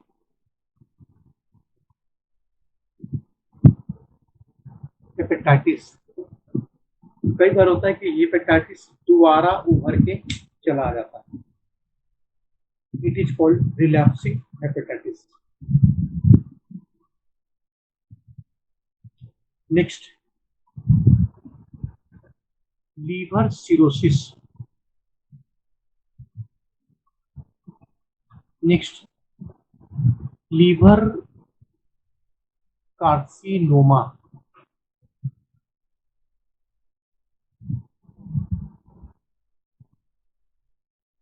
कई बार ग्लोमेरुलोनेफ्राइटिस।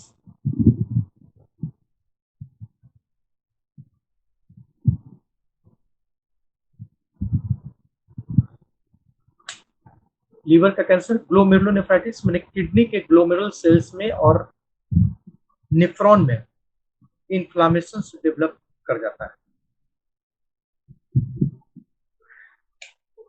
हेपेटाइटिस बी में तो कई बार डायबिटीज मिलाइटस भी देखने को मिला है।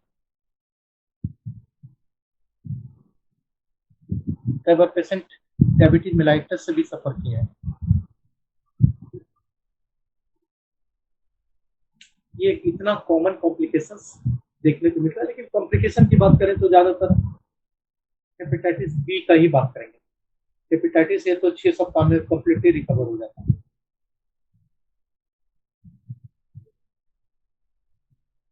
यहाँ तो कुछ पूछना है तो पूछ लीजिए।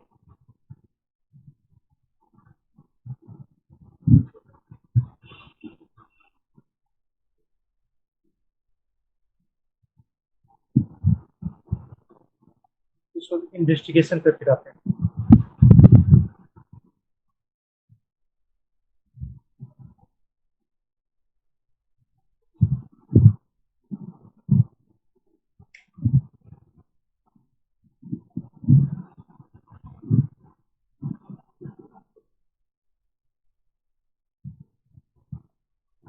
पहला यूरिन टेस्ट।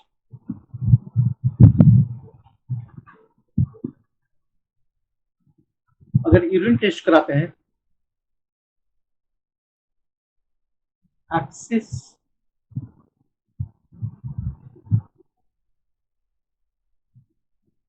ऑफ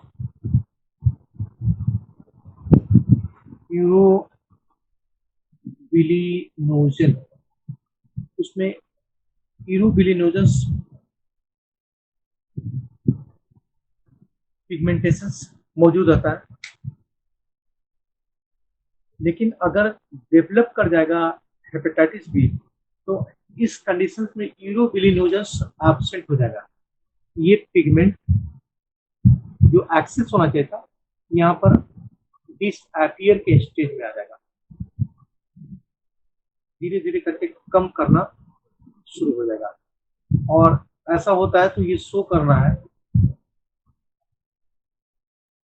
इन्वेस्टिगेशंस में हेपेटाइटिस की दिशा में।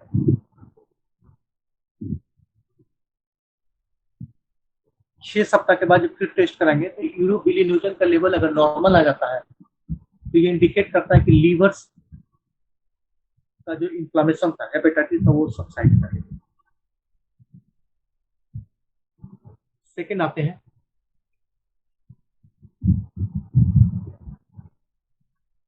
सीरम बिलिरुबिन,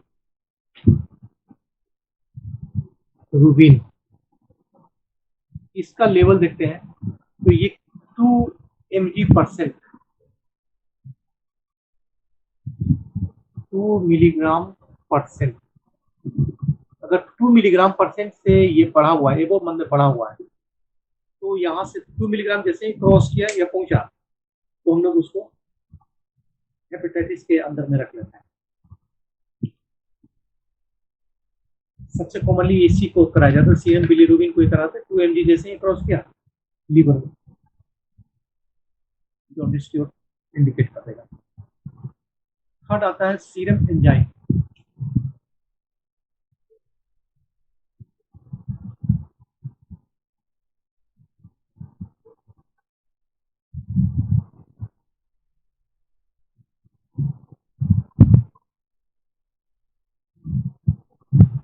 एसजीपीटी,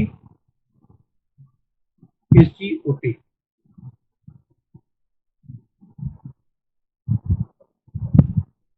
इसके लेवल को अगर हम टेस्ट कराएंगे तो ये रेज मिलेगा, बढ़ा हुआ मिलेगा।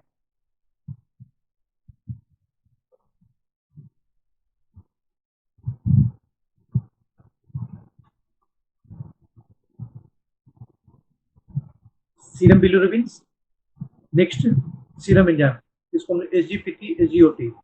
इसका फुल नेम है सीरम ग्लूटामिक पायरुविक ट्रांसमिनेज, और इसका नाम है serum glutamic oxalo acetic transaminase. तो एसजीपीटी, एसजीओटी दोनों वहां पर वैल्यू रेज मिलेगा। इसके बाद स्पेसिफिक टेस्ट।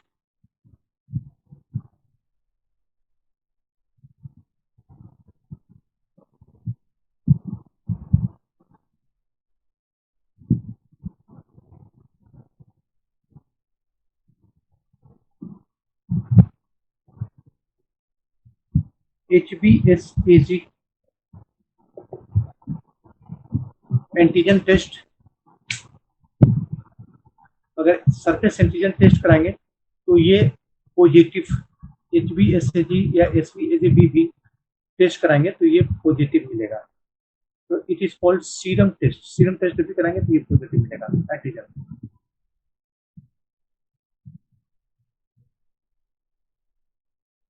इतना हमारा इन्वेस्टिगेशन प्रोसीड्योर है।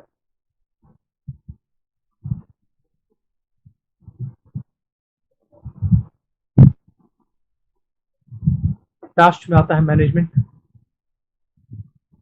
सर थोड़ा रिपीट कर दीजिए ना। जैसे यूरिन टेस्ट कराएंगे तो यूरिन टेस्ट में यूरोबिलिनोजेंस पिगमेंट है, जो यूरिन का कलर उठाएंगे तो यूरिन का कलर सादा नहीं होता है, उसका कलर लाइट येलोइश कलर का, अंबर कलर बोलते हैं, उस कलर का होता है। तो उसमें यूरोबिलिनोजेंस की कमी आ जाएगी और उसके जगह बिलिरुबिन का अमाउंट बढ़ा रहेगा। तो यूरिन टेस्ट हो गया। सेकंड आता है सीरम बिलिरुबिन, कि ब्लड का सैंपल लेकर जांच के लिए भेजा गया, तो उसमें सिर्फ सीरम को, कार्पसन को हटा दिया जाता है, सीरम को टेस्ट किया जाता है। तो बिलिरुबिन का अमाउंट 2 mg/, 0.3 to 0.8 के आसपास में 1.2 मैक्सिमम होता वैल्यू होना चाहिए। तो बढ़ गया 2 mg/% हो जाएगा या उससे ज्यादा हो गया। जितना 2 से 3 हो गया, 4 हो गया, 5 हो गया, 8 हो गया, तो बड़ी ऊपर हो गया रेंज। करीब करीब 12 से 24, करीब करीब 12, 13, 14, कई बार 24 तक पहुंच जाता है। तो 24 पहुंच गया, बस बचने की संभावना बहुत मिनिमम हो जाती है, बहुत ज्यादा हो गया। उसी तरह से सीरम एंजाइम टेस्ट कराते हैं। एसजीपीटी इतना नहीं समझ, इतना डिटेल से नहीं बात करना होता है, सीधे लिखना होता है SGPT test and SGOT test, उसको समझाने के लिए लिख दिए ये वाला। एसजीपीटी, एसजीओटी टेस्ट कराएंगे तो इसमें रेज, इसका वैल्यू बढ़ा हुआ मिलेगा। लास्ट में स्पेसिफिक टेस्ट, सीरम टेस्ट, जिसको बोलते हैं सेंसिटिविटी टेस्ट। इसमें HBsAg, इसको बोलते हैं सरफेस एंटीजन टेस्ट। तो सर्विस एंटीजन टेस्ट या पॉजिटिव दिखाई देगा या नेगेटिव, स्ट्राइप पे किया जाता है। वो लंबा स्ट्राइप होता है और लंबा स्ट्राइप में ड्रॉप, 1 ड्रॉप या 2 ड्रॉप ब्लड का डाल देते हैं और धीरे धीरे धीरे करके ये आगे बढ़ेगा। और लाइन बना होता है, इसमें कुछ करना नहीं होता, लाइन बना होता है। लाइन को क्रॉस कर दिया और यहाँ तक पहुंच गया, एक कलर चेंज हुआ, बस वो पॉजिटिव। लाइन को क्रॉस नहीं किया तो नेगेटिव। तो ऐसा करके जांच कर लेते हैं, तो तुरंत जांच हो जाता है।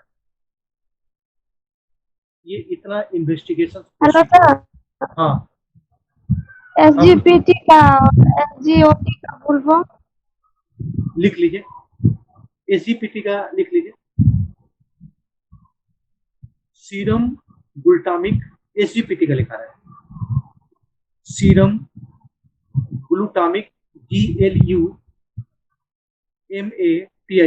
Serum glutamic pyruvic, PYRUVIC,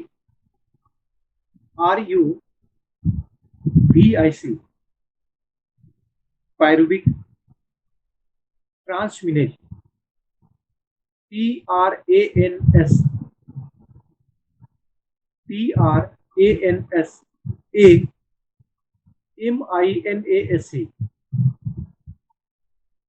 transaminase, that is AGPT. Serum glutamic pyruvic transaminase. Second लिखिए SGOT.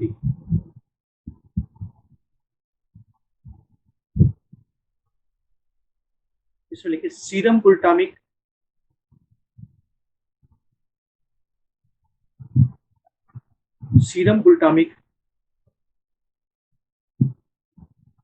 Oxaloacetic, OXALO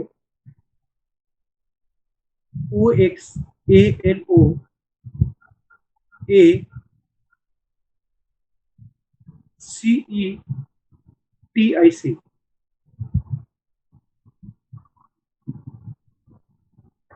oxaloacetic transaminase.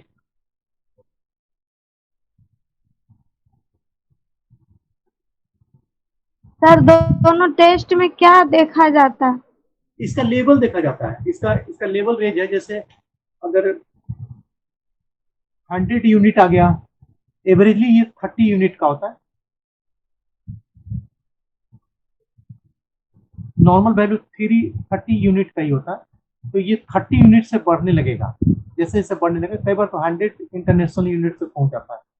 तो 30 यूनिट से ऊपर आने लगता है ना, तो उसको हम लोग रेंज के नाम से जानते हैं. ये बढ़ा मिलेगा.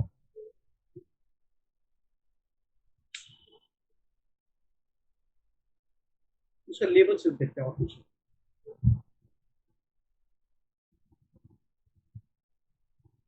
लास्ट ट्रीटमेंट पर अब आते हैं.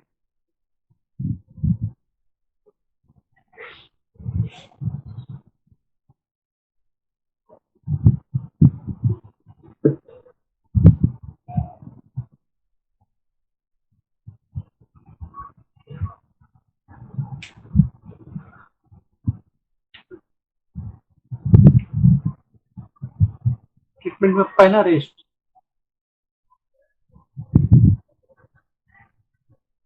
अप टू सबसाइडिंग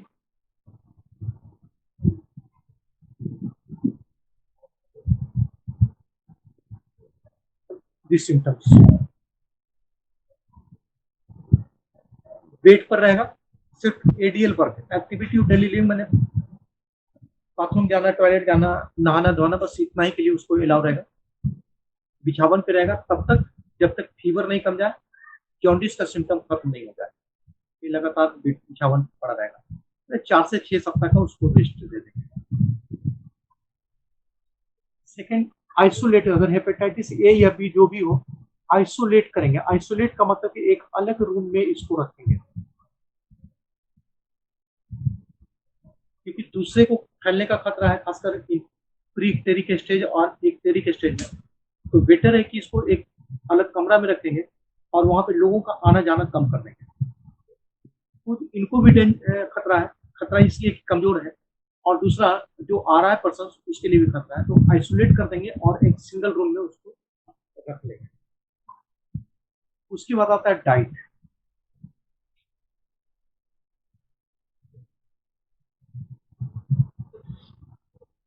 खाना में एडिक्वेट कैलोरीज,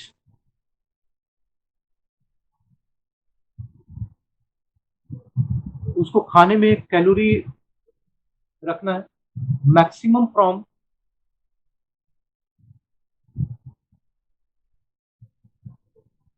कार्बोहाइड्रेट,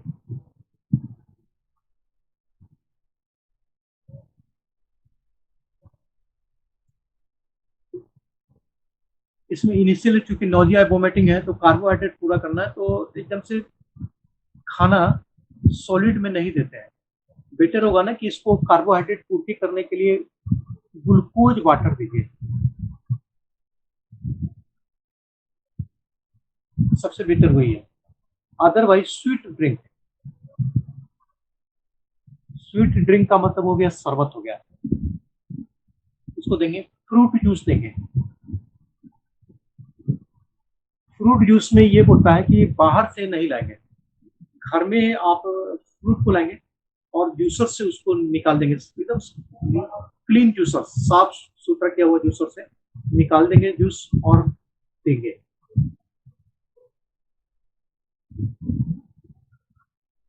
ये इनिशियल स्टेज का, जब वोमिटिंग, नॉजिया वोमिटिंग का टेंडेंसी है, तब लिक्विड के रूप में देंगे। इसके अलावा बॉइल्ड राइस, अगर पचा पा रहा है तो बॉइल्ड राइस, मैंने उबला हुआ चावल,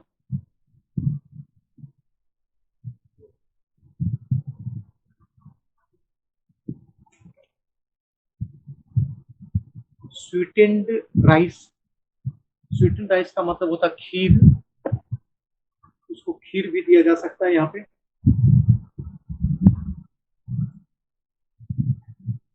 मिक्स्ड पोटैटो, पोटैटो को पीस करके, मैंने चोखा में कन्वर्ट करके दे सकते हैं। Boiled green vegetables,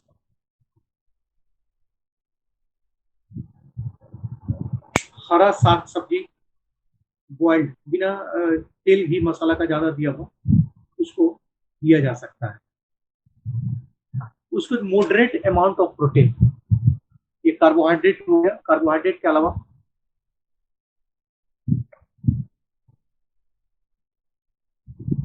moderate amount of protein, एकदम थोड़ा सा प्रोटीन दिया जा सकता है ऐसे पेशेंट को। सबसे बेटर होगा प्रोटीन के लिए मिल्क एंड कर्ड वाटर, दही का पानी या दही, अगर पचा पाता है तो दे देता है। फैट नहीं देना, फैट प्रोहिबिटेड। कोशिश करना कि फैट किसी भी तरीके से उसको हम लोग नहीं दें, किसी भी लेवल में।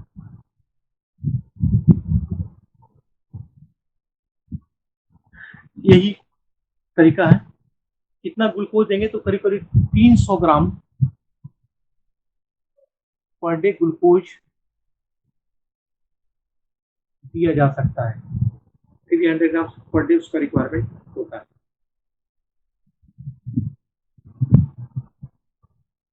ये डाइट हो गया। लास्ट में ड्रग्स जाते हैं।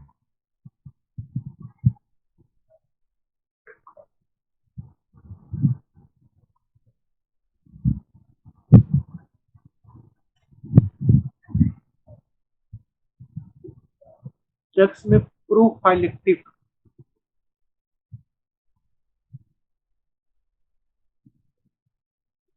प्रोफाइलेक्टिव मैंने कोई इन्फेक्शन ना हो, उससे बचने के लिए सबसे बेस्ट ड्रग है नियोमाइसिन। ये प्रोफाइलेक्टिव देंगे, ये ट्रीटमेंट में नहीं आता है। Neomycin 500 mg 6 hourly for 7 days, 5 से 7 दिन और 5 to 7 days, बस नियोमाइसिन से एक दे सकते हैं। तो कोई और इन्फेक्शन हो रहा है उससे रोक सकता है। सेकेंड, अगर स्थिति खराब है, इंसेफेलोपैथी, ब्रेन में अनकॉन्शियस लेवल के स्टेज में, तब कॉर्टिसोन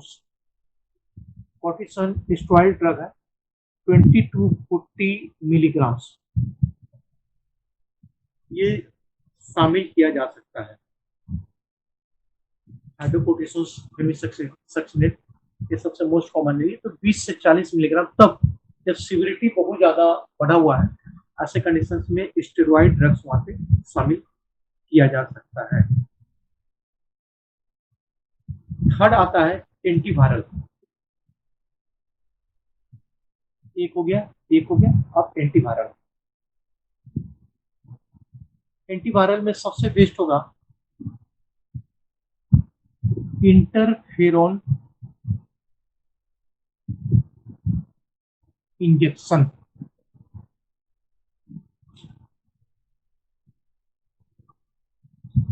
इंटरफेरॉन्स एंटीवायरल ड्रग्स हैं, तो इंजेक्टेबल्स उस समय इंजेक्ट कर देते हैं तो ज़्यादा बेटर होगा। अगर ये नहीं दे सकते हैं, इंटरफेरेंस नहीं दे सकते तो ऐसे कंडीशन में इंटेक्लेवियर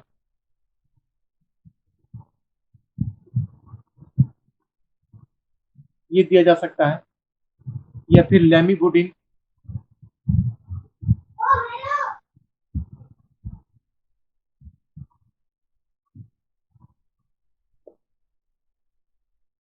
ज्यादातर इंटरफेरॉन दे देते हैं, नहीं तो इंटक्लेवियर और नहीं तो लैमिबुडिन।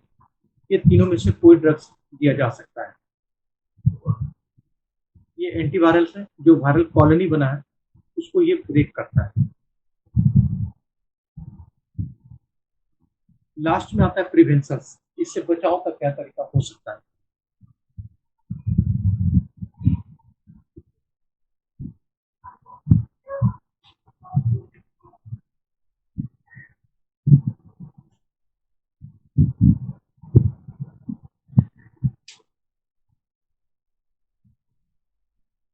प्रिवेंशन फ्रॉम हेपेटाइटिस बी जरूरी है। इससे प्रिवेंशन, पहला, अवॉइड इनऑकुलेशंस। इनऑकुलेशंस में वो सारे मेथड जिसके द्वारा कॉजेटिव फैक्टर हो रहा था, इन सब से दूरी बना लेना है। ये पहला हो गया। ब्लड हो गया, बॉडी फ्लूइड हो गया, ये सबसे दूरी बना के रखना है, खासकर इन्फेक्टेड पर्सन। पहला प्रिवेंशन होगा। Second, use prophylactic vaccine.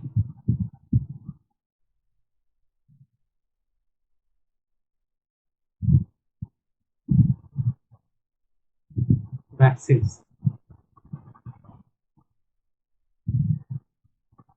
इस वैक्सीन को 3 साल तक दिया जा सकता है।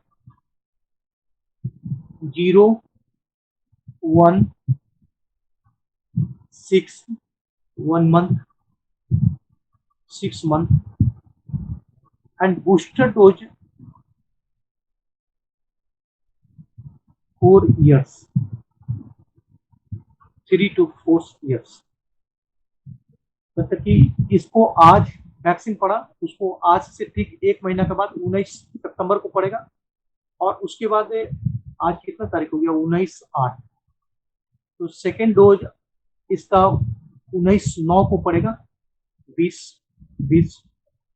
थर्ड डोज जो देना है फर्स्ट डोज के 6 मंथ के बाद, 8/4 इधर फरवरी में 19/2/2021 को पड़ेगा, सॉरी, एंड लास्ट 3 से 4 साल ये पड़ा है 20 में, तो अगला 19/8/2023 या 24 में बूस्टर डोज पड़ेगा। तो ये नॉर्मली जो हम आप लेते हैं जिनको नहीं हुआ है, तो इंट्रामस्कुलर आईएम लेना है। ये जो वैक्सीन है आईएम इंट्रामस्कुलर लेना है,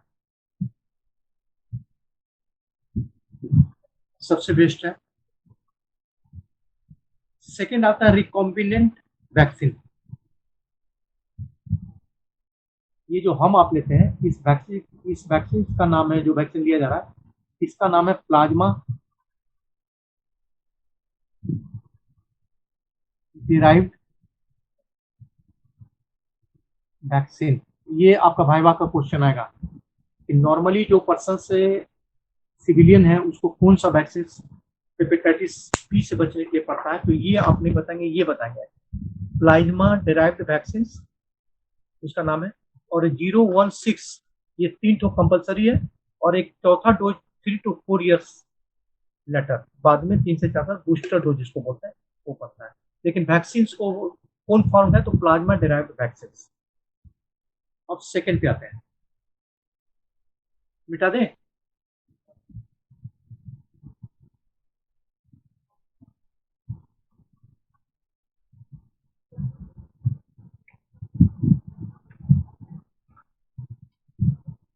सेकंड आता है रिकॉम्बिनेंट। सर हाँ बोलिए बोलिए। जिस टाइम बच्चा जन्म लेता है उसी टाइम से दिया जाता है ये वैक्सीन? क्या बोलते हैं, एक बार फिर से रिपीट कीजिए। जिस टाइम बच्चा जन्म लेता है उसी टाइम से दिया जाता है? नहीं नहीं, इसको तुरंत थोड़ी देते हैं। तो ये जीरो हेपेटाइटिस, बोले आप जीरो। वो दूसरा वैक्सीन होता है। वो जो वैक्सीन दिया जाता है ना वो दूसरे दूसरे टीबी के लिए देते हैं, डिप्थीरिया के लिए देते हैं, मीजल्स के लिए देते हैं, तो उसका अलग अलग टाइम होता है। इसको तुरंत हेपेटाइटिस बी का तुरंत नहीं देते हैं। तो सर आप बोले क्या 1 मंथ में, फिर क्या चीज के बारे में बोले? समझ गए आप, मेरा समझे ही नहीं लिखे थे। जैसे जी सर नहीं प्लाज्मा समझ। समझ गए आप, क्या कुछ आप समझ गए। प्लाज्मा डेराइव्ड वैक्सीन यही ना बोले थे हम, बोले थे 0, 1, 6 एंड 3 to 4 आवर, यही नहीं समझे थे। 0 का मतलब है कि हमको लेना है। बाय द वे हम लिए हुए हैं भाई, हम लिए हुए सच्चाई बता देते हैं। लेकिन अगर हम ही को लेना है या आपको लेना है तो आज 19/8 को आप लिए, ये जीरो डेट हुआ आज का। और फर्स्ट डे आज मतलब से, 0 हो गया ना सर? हाँ, आज से 1 महीना जिस दिन लिया उस दिन फर्स्ट डे 0 हो गया। ये जो वैक्सीन लिया वो बेकार चला गया। तो ठीक 19/9/2020 को आपको दूसरा वैक्सीन लेना होगा। और इतना दूसरा डोज से भी कोई फर्क नहीं पड़ेगा, आपको तीसरा भी लेना पड़ेगा। और वो आज से 6 महीना बाद, मतलब कि 19 फरवरी 2021 को लेना पड़ेगा। ये 3 ठोक कंपलसरी डोज है। इसी को बोला था 0, 1 एंड 6। 0 माना कि आज का डेट में जिस दिन से लिए उस दिन से हम जोड़ेंगे, तो 0 आज को डेट को 0 डेट रखा जाता है। 19/8 को 0 डेट हुआ, और उसका उसके 1 महीना बाद, उसके 6 महीना के बाद, उसका उम्र से लेना देना नहीं है। आप सर 3 जिसको साल के बच्चे को नहीं देना हुआ है, है उसके लिए है ना? जिसको नहीं हुआ है उसको ये तो प्लाज्मा आगे कभी नहीं होगा तब? नहीं नहीं नहीं है, भूल नहीं रखना है। 3 इयर्स, तो ओनली 3 इयर्स तक प्रिवेंट करता है ये। इसीलिए ना 3 साल के बाद बूस्टर डोज पड़ जाता है। बूस्टर डोज इसीलिए तीसरा साल जैसे ही इसका असर खत्म होने तो फिर से बूस्टर डोज दे दिया जाता है। तो फिर आने वाले 15 साल तक, मैक्सिमम 15 साल तक प्रोटेक्ट करके रखता है। सिर्फ यही 3 लेके छोड़ेंगे तो 3 साल तक। लेकिन बूस्टर डोज ले लेते हैं ना तो थोड़ा सा उसका असर 15 ईयर्स तक बढ़ता है, लेकिन उतना मैक्सिमम हो गया, 7 से 8 साल तक प्रिवेंट कर लेता है बस। सर इसका साइड इफेक्ट भी होगा ना? कोई साइड इफेक्ट नहीं है। किसी किसी पर्सन में लेते समय थोड़ा फीवर हो जाता है, वो भी 100 में 1 लोगों को। इसका कोई साइड इफेक्ट नहीं, एकदम फुली सेफ है, बल्कि ले ही लेना चाहिए। ये ले लेना चाहिए, हमने ले रखा है। रिकॉम्बिनेंट वैक्सीन क्या है, ये सेकेंड हो गया। ये ऐसे लोग के लिए है, ये सिविलियन के लिए नहीं, जो प्रॉम्प्ट है। प्रॉम्प्ट है कि ऐसा काम वो लगातार करते रहते हैं जिससे होने की खतरा बनी हुई है, इनके लिए रिकॉम्बिनेंट वैक्सीन आता है। ये कौन कौन लगे? होमोसेक्सुअल, ये पर्सन होमोसेक्सुअल, ये नहीं सुधर सकते हैं तो इनको ये फैला देंगे या खुद ले लेंगे, तो उससे बढ़िया रिकॉम्बिनेंट के लिए अलग वैक्सीन आता है। That vaccine is called recombinant vaccine. Drug abuser, drug abuser का मतलब है कि जो ड्रग्स लेते हैं एक ही इंजेक्शन में, हम बता चुके हैं HIV पढ़ाते हैं कि एक इंजेक्शन में लोड कर लिया, और लोड कर लिया ना, ये थोड़ा सा अपने लिए, थोड़ा सा बगल वाले को दिए, थोड़ा बगल वाले को दिए, they are called drug abuser. तो ये लोग लगातार इस खतरा से एकदम से रिस्क फैक्टर में है, तो इनको भी रिकॉम्बिनेंट वैक्सीन पड़ेगा। उसके बाद इन्फेक्टेड मदर,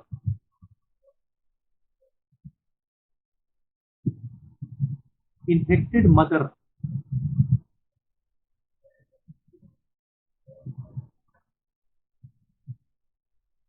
न्यूबॉर्न बेबी, जिस मदर को प्रेगनेंसी के दौरान में इन्फेक्शन हुआ था, उनके जन्मौती बच्चा, तुरंत जन्म लिया हुआ बच्चा को रिकॉम्बिनेंट वैक्सीन देना होता है। उसमें प्लाज्मा डेराइव्ड काम नहीं करेगा। तो ये उसी को देते हैं ना जिसमें खतरा बना हुआ, वो हमेशा इसके सामने पड़े हुए हैं।